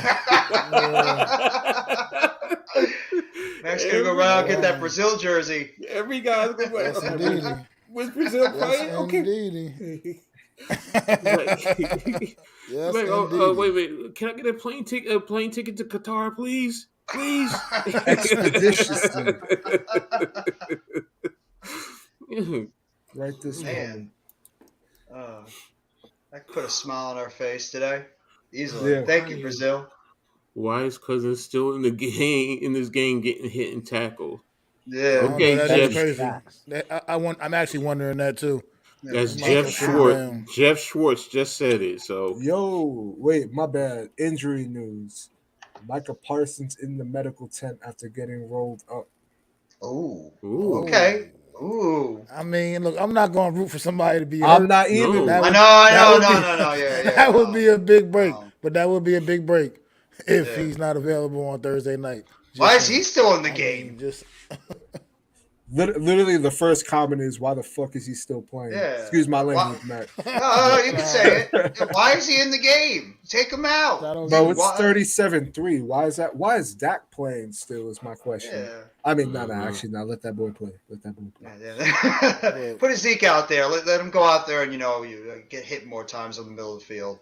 Yeah. Why is Cousins playing? Do they want poor Kirk Cousins to not make it out of this game? Because the dude has literally been on the ground the entire football game. Take him out and put in your backup. Stop it, Almighty. Every single day. Every day. Joe Every Burrow day. on the Giants, huh? Yeah. Well, we I okay. think Cincinnati's has something to say. Gonna have something to say about that, brother. Yeah. The entire city of Cincinnati would boycott the NFL. If that Yeah. happened. Next. the Cowboys got 7 whole sacks. city on the of day, Dallas. 7 sacks. shit, Dallas is holding their breath. Can they run enough points for this week? I don't know. Nah, let them point themselves out, man. Come on, keep scoring more points. Hell, Yeah. can they get to 80? Please do. Wow. Okay. This Could've system caught him. is nothing like we've seen from a Dable. Well, bro, he don't. Never mind. Let me just shut up. People just don't fucking get it. Twitter. Nah. Well, Yeah, because say it. You brought it up. after I not to interrupt you, Coach. After I uploaded my video, I went into a Twitter space, and first thing I walked into was someone saying that Dable don't know what the fuck he doing. And I had to leave right after that because I was like, I don't know y'all why on you. some I don't know shit. why you guys put up with that stuff. You're just I don't asking to get a headache. I don't do Oh, Twitter you space guys- anymore. This is a waste of time. Yep. Yes, I don't do I Twitter don't even space be anymore. going on No. it. it is. Mm-mm. All of them. It's like you want all stupidity. of Just them. go to Twitter. Nope. I Listen, learned. Buzz, if the Knicks one's bad too. No, I Yes. mean, I've never Yes, they never are. been in a mixed Twitter space, but my brother was I listening have. to one yesterday. It's pretty worthless. How about the Yeah. Yankees one? I'm sure those are brutal too. I don't even know if they host spaces, but all the Wow. time it's just worthless. Like people talking Wow. about drama and all that crap. It's worthless. What a catch by George Pickens. Holy What a catch by George Pickens. He just went Emmanuel- like that. Said RJ gotta go. Seriously? Emmanuel Acho, perfect. Analysts are about to be lying through their teeth tomorrow. Last week, the Vikings beat a good Bills team in Buffalo. Meanwhile, the Cowboys got beat by a bad Packers team. this week Cowboys totally embarrassed the Vikings. I'll be honest. I don't know what to make of it. Thank you. Yeah. Because That's none what of I us. mean. The way this season is going, anything can happen any week. Welcome to the And NFL. it's been a wacky season like that, man. Mm-hmm. Who won who won the crap bowl today between Denver and Las Vegas? Well, Denver's winning right now, unfortunately. And I said this Uh, because we do a pick segment on my Monday show. I said this about a week ago. I said if the Colts win against the Raiders, I pick the Raiders to lose the rest of the year. there goes Adam. Talking about George Pickens over Robinson. He's not the first one that said something like that. Yeah. Now Adam's been saying that since the pick was made. So Adam's been stating that fact the entire time that he wanted to get George Pickens instead of Robinson. So right now, Julius Randle had 9 points today. Damn. what's more brutal? Saquon Barkley rushing for 22 yards or Julius Randle scoring 9 points? Randall 9, Barrett 12, Grimes 10, Hartenstein 7, Brunson 27, Toppin 0, McCulloch 1, Mitchell Robinson 2, Jericho Sims 5, McBride 9. Oh, and by the way, Derrick Rose was hurt today. Oh, even better. The news just gets better, doesn't it? Exactly. I'm sorry, Derrick Coach. You Rose, had I to didn't go even know through Derrick this. Rose is still playing. Yeah. Coach, I'm sorry. Look, if we can end up joining you guys later on in the season, I'll be happy. I know I shouldn't call that. I know I shouldn't say that. I'm wrong, especially being a coach, but Joining us. Do you really want to join us right now where we are? in terms of getting rid of our head coach, I was gonna say, I don't know hell the about that. fuck yes. Oh, that, Wow. yeah. Oh, that, absolutely. This just posted just now. Parsons is dealing with a knee injury and is questionable to return. Okay. Well, it says questionable to return. I mean, that means he might actually come back in there. Yeah. He But I hasn't wonder been ruled they're out. careful with him because it's a knee injury. Well, they don't need him back in the game anyway tonight. That's today, what I'm so saying, this yeah. game I is think they over got with. with this one in the bag. I think they're okay with this one. Pickens is all right. Brees Hall. We didn't need Brees Hall. Nah. No, we don't need That didn't make sense. Not that one. What about Andrew Booth? Yeah. The cornerback, has he been in Minnesota? It's been good. See, it's too many good ones coming out next year, though. Yeah. I don't know. I mean, how good has Booth been this year for the Vikings? Has he been solid, decent? To be fair, he just made his first start today. So Okay. either a good thing or a bad thing. If he just made it today. Even tougher. So far, I guess it's a good thing for them. Yeah, I mean, sure. I mean, what could happen, though, if Parsons is banged up enough, they could go with the same mindset. Maybe they rest him for the short week because it is a short week if he's injured enough. So It's true. Booth Jr. stinks, even at Clemson. It depends.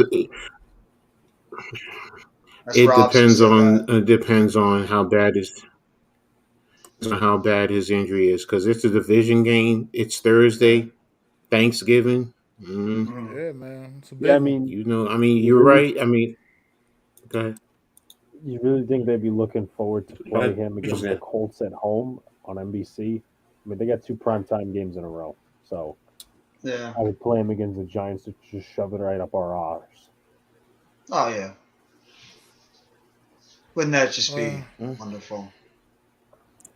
I guess we'll see. I mean, 100%. it's crazy that's what we're hanging on to right now. It's like wondering if If Micah Parsons is going to be active on Thursday. Jesus. If he It's can something to limp, monitor, if he though. can limp, he's playing. That's what Adam says. I actually don't disagree with him. He's probably right. Yeah. Oh, the Dude. Raiders are losing. They're losing to Denver right now. That's like becoming an inside joke now. The Raiders are losing every single game. They're losing. Is Josh McDaniels going to make it through the rest of the season? He Yes, is. because Mark Davis don't have money. I was just about to say they can't afford to fire him. Mm-hmm. That's They brutal. literally He's still have to brooding on stick the with him. books. I don't know. Yeah. Man. I don't know the Yeah, that truth to alignment. those Carr rumors where they're saying that they could possibly get rid of Carr next season. I don't really buy into that, but I mean it's not looking good over there, man. Who are you replacing him with? That too. Carr's not been that horrible this year. It's the rest of this team. Jeff Raiders. Yeah. What the hell was I thinking when I said that team was going to win the division? I'm never picking the Raiders ever again. I don't know. I must Maybe I have. hope you're right, brother. Uh, Hope we can do. I'll take that Mark. frustration out on the Cowboys. Mark Davis already said he's not firing McDaniels. Well, that's because he spent too much on his bad haircut. It is very bad. Yeah, it is. Very bad cut. It is. I It's don't know pretty how he brutal. walking around looking like that. I mean, I guess because he's a millionaire, he can walk around looking like that. I guess he can pull it off with his bank account. But that's just Is he even pulling it off? I don't think he is. No. I mean, Jesus Christ! I mean, just please do something with that already. It's brutal. Put a hat on. Yeah, Yeah, exactly. seriously. Put a snow cap on. At least we don't have to see that every single day. And that's as brutal as you can get with that Raiders stuff. I mean, that team has all the talent in the world, and they're easily by far the biggest disappointment in the NFL. With all that talent they brought in the offseason, and they can't even. They have 2 wins? Something like that. Yeah, 2 wins. They're on the Houston Texans level of bad. Looks like the Chargers get their receivers back tonight. Looks like they're both going to play. That's it. This game's getting close too. 11:41 to go in the game, and the Bengals just went 3 and out. And the Steelers are going to get the ball back. T.J. Watt making a difference right now. Yeah, when TJ Watt's on the field, it's like they're 11-win Steelers again. Yeah, with Cam Hayward He's a also on that difference maker, defensive man. line. Yeah, he's a difference maker on that D line for the Steelers. And this team always, they're like a factory of wide receivers. They always somehow find a wide receiver in the draft and he becomes good. Every single year. It's like they get a receiver and he becomes great. Now George Pickens is the latest guy in this whole list of guys that just come out from college, play on the Pittsburgh Steelers, and they're great receivers. I don't know how this team does it. The Packers did it too for a long time. I mean, that Watson kid's not bad. And even Dobbs is pretty good when he's healthy. I mean, what the thing about the Steelers is you got a good established coach there. So always gonna have a good staff on board. You come in there, man, they're gonna get these guys ready as good as they can. I mean, right now this year, they had some issues at the quarterback position, trying to figure it out. Right now, you got Pickens learning on the fly, man, a little bit, but I think they'll still turn around and be all right because Mike Tomlin's just a really good coach, man. Straight up, he's gonna have his team ready all the time, man. They're still playing better than people probably expect them to do this season, I'll be honest. Even though their record is still kind of, pretty shitty, what it is. But they're going to probably miss the postseason for the first time in years.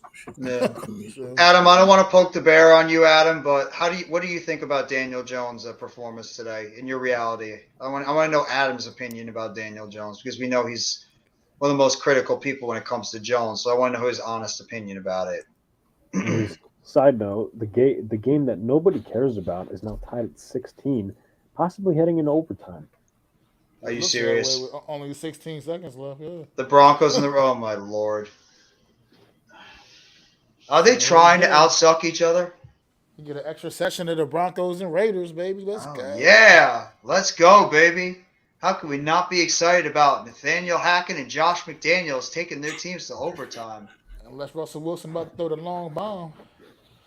Man, I want them as my head coaches. Yo, that's so bad. Now we know you're crazy, coach.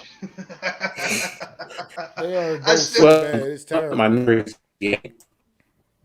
It was. You said average. So I guess I am crazy. So Still go back to that average. first game. That's what he's talking about, Daniel Jones. All right, that's respectable because I agree with him. I thought he was average.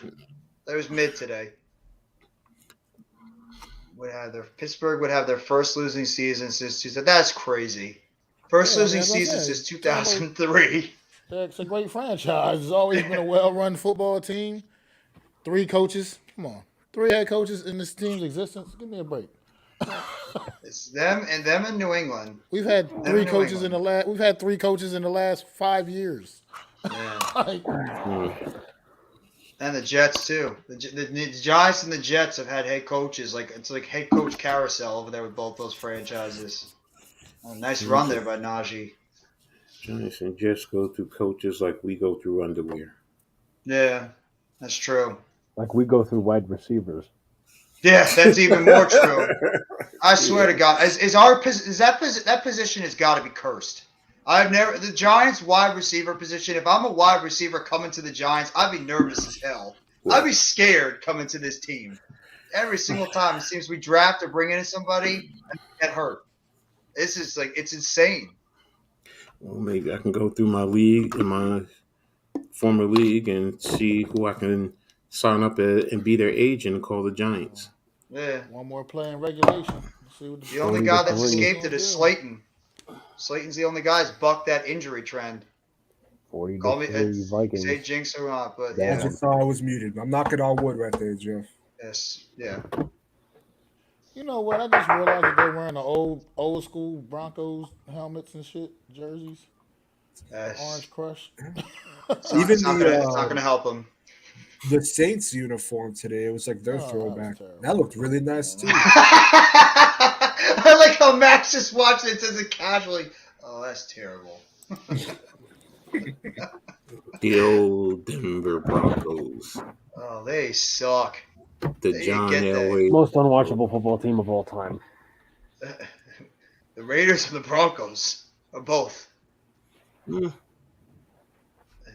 Of all It's time? just that it's bothering me because it's just key injuries. Key injury after key injury. Oh my God, what I an just don't idiot. trust key players, man. It's painful watching those two teams. Ever since we watched that first game this year with Nathaniel Hackett, thinking he's smarter than everybody with what he did, like the Broncos are freaking doomed.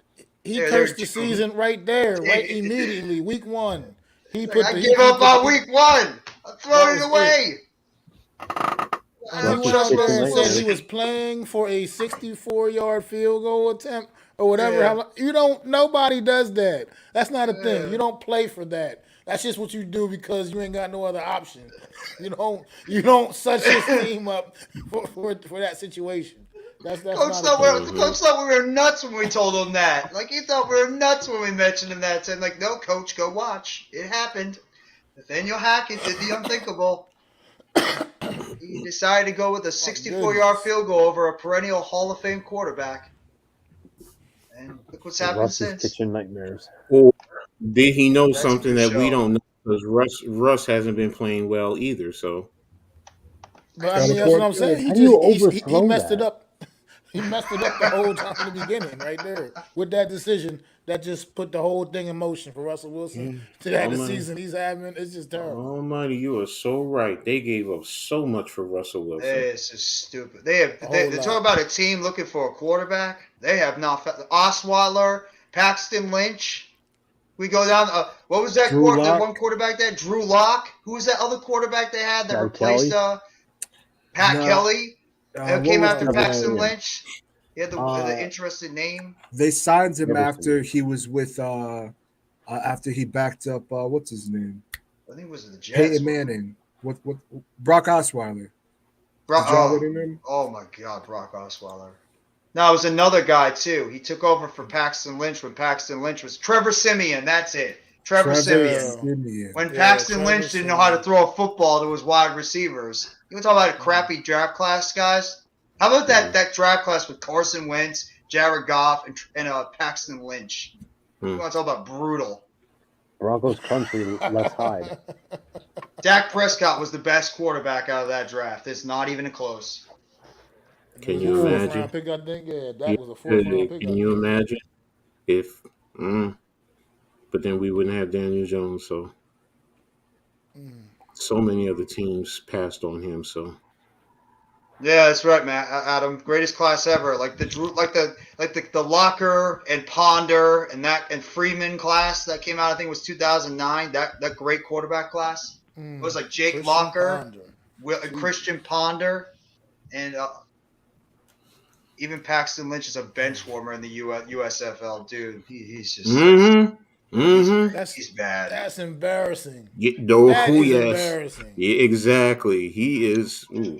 Oh, my brother had to deal with Jake Locker when he was on the Titans. Dude actually had some moments, but he always got hurt. And we had Josh Freeman for a year with the Giants. EJ Manuel, that's another one. Can't forget about EJ Manuel from Florida State. Damn, Adam. Yeah. You took it there. Wow. Yeah, he did. Adam went there. Why are we watching these highlights right now? These are not what I want to see. I don't want to see Jamal Williams scoring 3 touchdowns. Please don't do that to us. That's just not nice. That's disrespectful. Oh, the Jets are on the bye next week. Okay. They need one after this game. Oh, nice catch. Now, if I'm a Jets fan, that's going to put you in sports rehab, losing like that. The Patriots are in their head totally. That's going to put you in sports rehab. I mean, that's brutal. Oh, my God, Joey Harrington. Yeah, Joey Harrington was a high draft. He was a number 3 overall pick or something like that, I think. Yeah, man. He's a very high draft pick. Most famous plays when he ran out of bounds. The safety. Kelly Smith. Tim Couch. Oh, that was a rough Jamarcus Russell. Jeez. Ryan Leaf. Probably the literal biggest bust ever. Yeah, he's the epitome of bust. He's the poster. He's the poster boy for it. I agree, definitely. That dude, he just completely stole money from the Raiders. Adam just said it.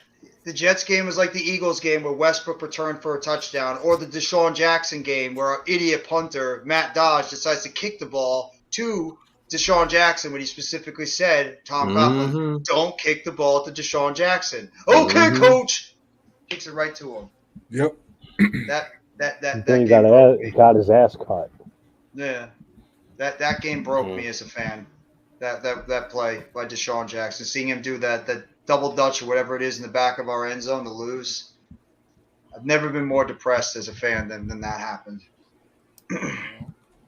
JP Loshman, that's another one. The Raiders are in business. How long until they mess this? Well, they're in field goal range at least, so Would it surprise you if that game ended in a tie? Oh, I would love it. It would not. Mac, they're going to blow it somehow. It's the Raiders. They'll find a way to screw it up. I mean, it's likely because that's what they've been doing all season. They'll fumble it. They'll fumble the football. It's just what they do. It's Raiders football. That was a nice little pass to Boyd. Oh, he's wide open. That's a touchdown. Game, set, match. That is game over. Game, set, match. Wow. Devontae Adams. How the fuck do you that wide open? I mean, he was just all by himself. Imagine if he dropped it. Yo, he was so wide open. He could have unbuckled his pants, taken him down one leg out of the pond. It was like one of those plays when you playing Madden and your receivers just waving his fucking hands and shit. It was like that. Like he was just that wide open. Oh man! How bad of a defense you got to be to have that guy wide open that much? This is the guy you have to account for fully. Like he's exactly the one guy you can't leave like that. Rob says Raider Nation on suicide watch. I think Broncos Nation might be. No, Broncos Nation is going to be on suicide watch. Broncos country. Let's hide. Yeah. Oh my god! They lost to the Raiders. We lost to the Jaguars and the Colts with Jeff Saturday as their coach. I mean, Jesus. Wow. Damn. Man. The hell is wrong with that division? That division is the Cowboys officially have put up 40. Well, that game's still going? I thought it was over. I thought that game was over. Still Yeah, I was about to 6 say minutes 6 left, minutes bro. left. Yeah. Oh my God, what is it like? Damn. 6 Yeah. minutes. They put up a 6 touchdown or a minutes. field goal? 6 Field Yeah, minutes. goal. another field goal. 6 It's minutes. 40-3. 6 minutes. 40 Got to the 3 pressure right now. on. And Dallas got the ball. What? Yeah. How did they get the ball back? What the hell happened to the Vikings offense? Oh my gosh. And people want to say the Giants are frauds. Get the Both fuck out quarter, of both here. backups are in, by the way. They don't Nick want the Mullins and mercy Cooper Rush. rule. They want the world to know. Where I Yeah. come from, if this was happening, you got to give up the sticks. You give Yeah. up the sticks, and you give it to the person next to you. This is horrible. Are they going for 50? Are they trying to get 50? They Yeah, might let 'em. hit As many as 50. you want. Please They do. could. Let them score as much as they want. So come Thursday, they'll be too tired to score. We draw. Exactly. Yeah, they didn't get out of the system today. For real, word. Any update on Parsons? I think he came No. back in. Yeah. Did he? What else is shocker? I'm trying to look. It says mild. Someone was commenting on the injury. Mild MCL sprain, but not sure why he would return into the game with 40-3 being the score. So I guess we'll wait and see. Bengals just scored. P. Ryan just got a touchdown. Stupid Steelers. He said, hit squad, pass the controller. Yeah. That's Exactly, gonna do it for the Adam. Steelers.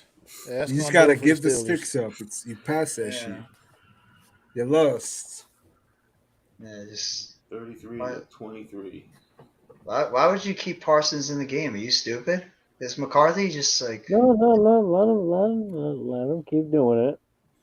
Let him keep Oh, doing Parsons is back in the game? They put him back Oh, in the he game is. for a sec.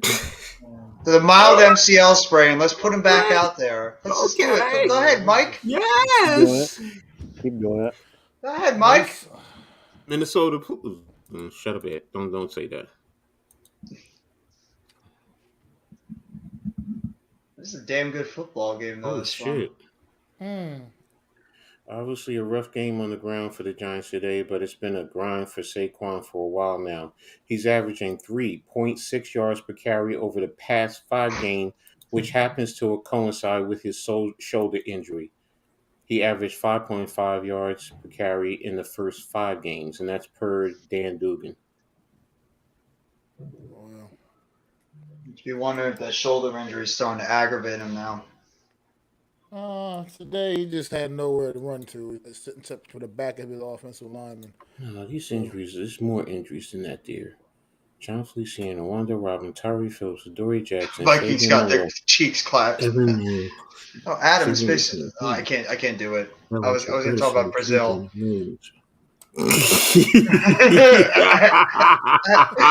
Yes. Adam, Brazil. That's all I'm gonna say. Brazil. No, I don't want to get in trouble. When it rains, it pours. Now they just pin the Vikings inside the 5. Oh my God. They just give up, Minnesota. It's over. Just be done with it. Baltimore barely even beat Carolina. Hey, I wonder if they can tap out right now. They really talking about this now? Ooh. 18 years ago today, the Ron Artest fight. Malice That at was the 18 Palace. years? Wow. It's been 18 years? Somebody just Damn, posted doesn't feel it, like it's been yeah. that long. Wow. Yeah. Well, it's 21 hours ago, so I guess it was yesterday. So, but still. Damn. Yeah. That He showed, 18 years went by fast. Yeah, they they did. showed dude walk up to Ron Artest on the court, and Ron Artest clocked him. Didn't like one of those times Jermaine O'Neal like slid across the floor Yeah, and it's this game. Yeah, this is the game too. Yeah. I remember like Jermaine O'Neal, Jackson, Steven Jackson. Jackson was up in the stands. Yeah. In the stands. Yeah, Shit, too. both fighting people. Yeah, Ron I put it Artest in was just I just put it in on the Twitter chat. Yeah, So those you some can heavy see it. suspensions came down in that game. Vikings always do this. They pretend every year. Yeah. Well, That The should be offensive your line. opinion. the offensive line just really got absolutely manhandled that whole time.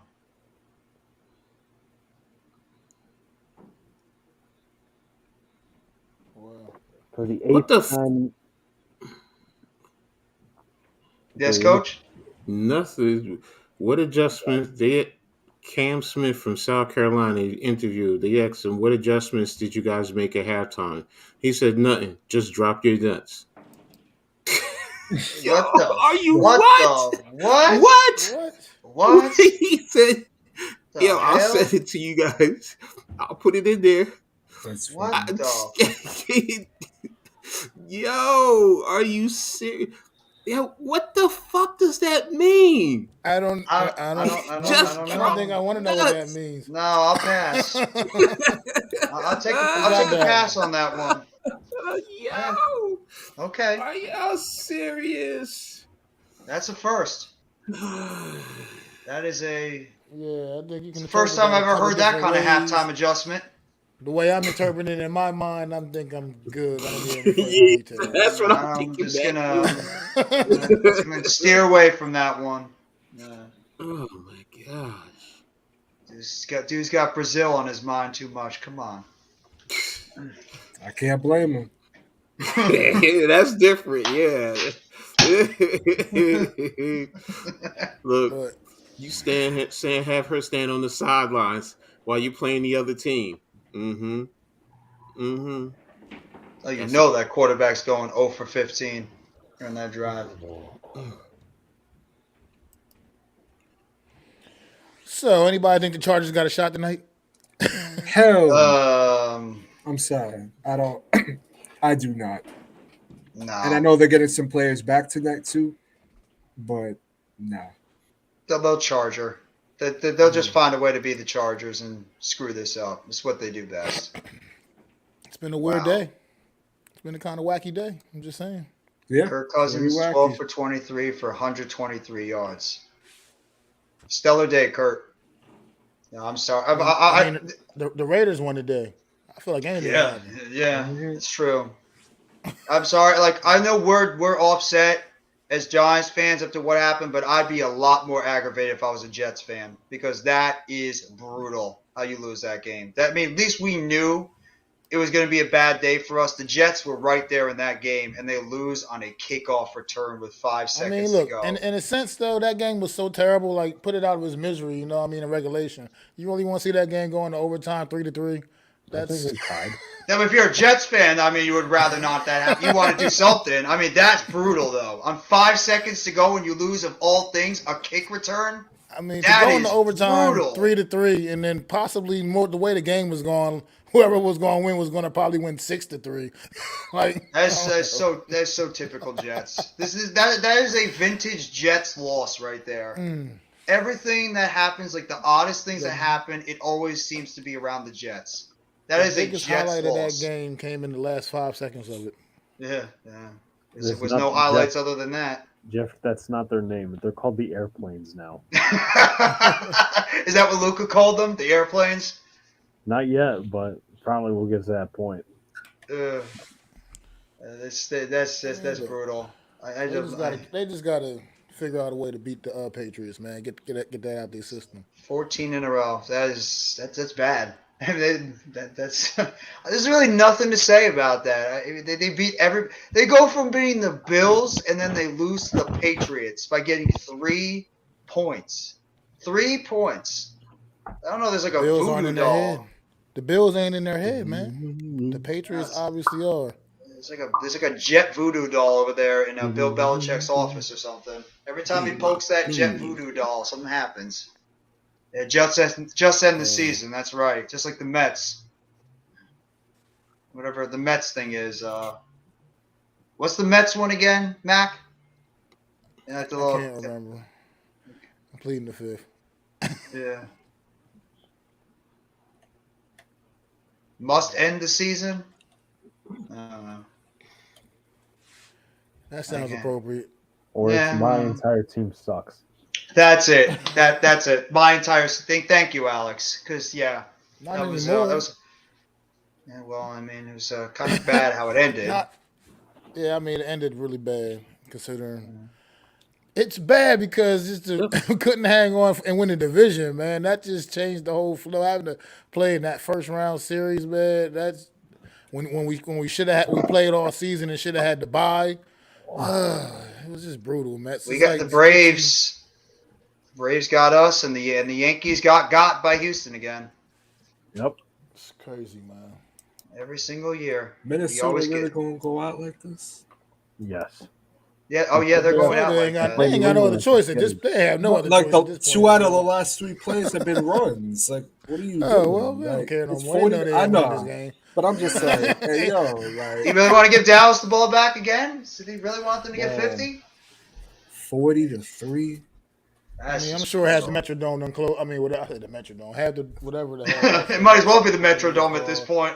Half of that shit done cleared out by now. Yeah. I mean, even like the Buffalo game today.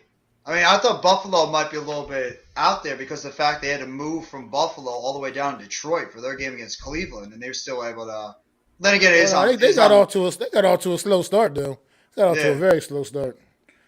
Look kind of suspect in the beginning, as a matter of fact. Yeah. Josh Allen's been very inconsistent. And Mac, remember what we talked about? Remember we were on the morning show this morning and somebody brought out Justin Fields and him getting hurt? Guess what? Justin Fields got carted off the field. He got carted off. Yeah, he got carted off with a shoulder injury. Yep. I forgot. I think it was who said it. Somebody said it on the panel that said about Justin Fields getting hurt, and look what happened. Dude got carted off the field with a shoulder injury. Put the mojo on him, Was it- fellas. We about to wrap this thing up, man. 3 hours. Oh shit, we've been going for 3 hours. Yeah, didn't know that. About to close this thing out. If y'all want to get anything else off your chest, real quick before we go. Take it easy, welcome Adam. to It's going to be a busy day tomorrow in the IR room to find out who's going to be out for how long. Just hopefully we have some guys ready and we just can find a way to pick up the pieces and bounce back after a very difficult loss against Detroit. And it's a divisional game, so we'll have to see what's going to happen against Dallas. I'm like, Coach, you said the right thing. Can't back down from this team. We got to remain confident. We can't be scared of anybody, but it's going to be a tough matchup. Have to see who's going to be healthy and ready to go and take our chances on Thanksgiving. Hopefully it's going to be a very happy Thanksgiving for all 5 of us and all Giants fans. Facts, absolutely. Yep. There with you, Jeff. Thank you. And the Raiders won. Just had to say that again. The Raiders actually won a football game. That's just Congratulations to the Raiders. Y'all won a football game. So you now have 3 wins on the season. well, for them it's an accomplishment. But I mean, just put it into perspective. We're still sitting at 7-3. We're in a good spot. We got things looking pretty rough with the injuries right now, but next man up. This is what it's got to be, and we got to figure out a way to get it done. Short week. Cowboys on Thursday. I want to have a happy Thanksgiving. I want to enjoy my meal while watching us bust up on the Cowboys. So we'll see what happens, man. And you know what? Good luck, his anything squad. can happen. That's why they play the game. Appreciate so it. anything can definitely happen. So we'll see what happens, and hopefully we can get ready for this one and get the job done. Because it's like I said, it's going to get rough. Getting rough down the stretch here, man. 4 straight division games. This is going to literally make or break this season right now. These next 4 games. Yeah. Are the biggest games of the year for us, so we got to figure out a way to get the job done. I'm not saying we got to win all 4 of them, but definitely got to win at least a couple of them. Yeah. Yeah, win a couple of them. So Hopefully that happens. we'll see. Ain't boss got anything before we wrap it up? No. I mean, we got a short week on our way to Dallas. I'm hoping for at least a competitive game going against Dallas, and who knows, maybe even a win. It's going to be really hard, and we'll see what happens, man. Definitely feel a lot better than I did going into this stream. I feel pretty good now, so appreciate y'all. Glad to help. Yeah, absolutely. The therapy sesh. Yeah, you're welcome. You're welcome. And really, seriously, good luck over there with Thanksgiving down there in Dallas. I'm not looking forward to it. I'm really not. I am, but I'm not. So You might get the last laugh, man. So that's all that might matter. that's what I'm hoping for. Because out of the 30 people that are going to be there, I will be the only Giants fan. Oh man, So- that's brutal. Oh wow! Oh man, All by 29. yourself? All 29 Cowboys fans by and one Giants. Oh myself. my God. Her whole family are diehard Cowboys fans, so this should be fun. Well, you know what? Represent anyway, brother. You know. That's all. That's right. That's right. You go out Damn there. right. You don't back down. You damn right. I'm gonna make sure I Yeah. got me a drink in my hand just in case, so it's like I'm lit if we win, but then it don't hurt too bad if we lose. You feel me? So I hear you. We feel you, bro. No doubt. Well, I thank all of y'all, man. Everybody on the panel, man. Make sure y'all subscribe to all these great content creators. NYG Jeffy T85, Coach Ed, Amazing World of Sports, His Squad Productions, and Alex from Big Blue in the Bronx, man. Make sure you subscribe to all of these great content creators. Thank y'all for coming out. And make sure y'all tune in Wednesday at a special time at 3:30 p.m. Eastern Standard Time for another edition of The Real Deal NFC East Roundup with my guy Adam Costas, man. We're going to talk about this game and some more. So I'll see y'all then. Anybody else have a happy holiday if I don't see y'all before then? And it's y'all boy Mac the Giants fan. Hey. I'd like to thank you all for listening. If you was feeling this, please take time to subscribe and smack them likes. Feel free to drop a comment and let me know what you think. Don't forget to ring that bell so you know when I'm dropping new content.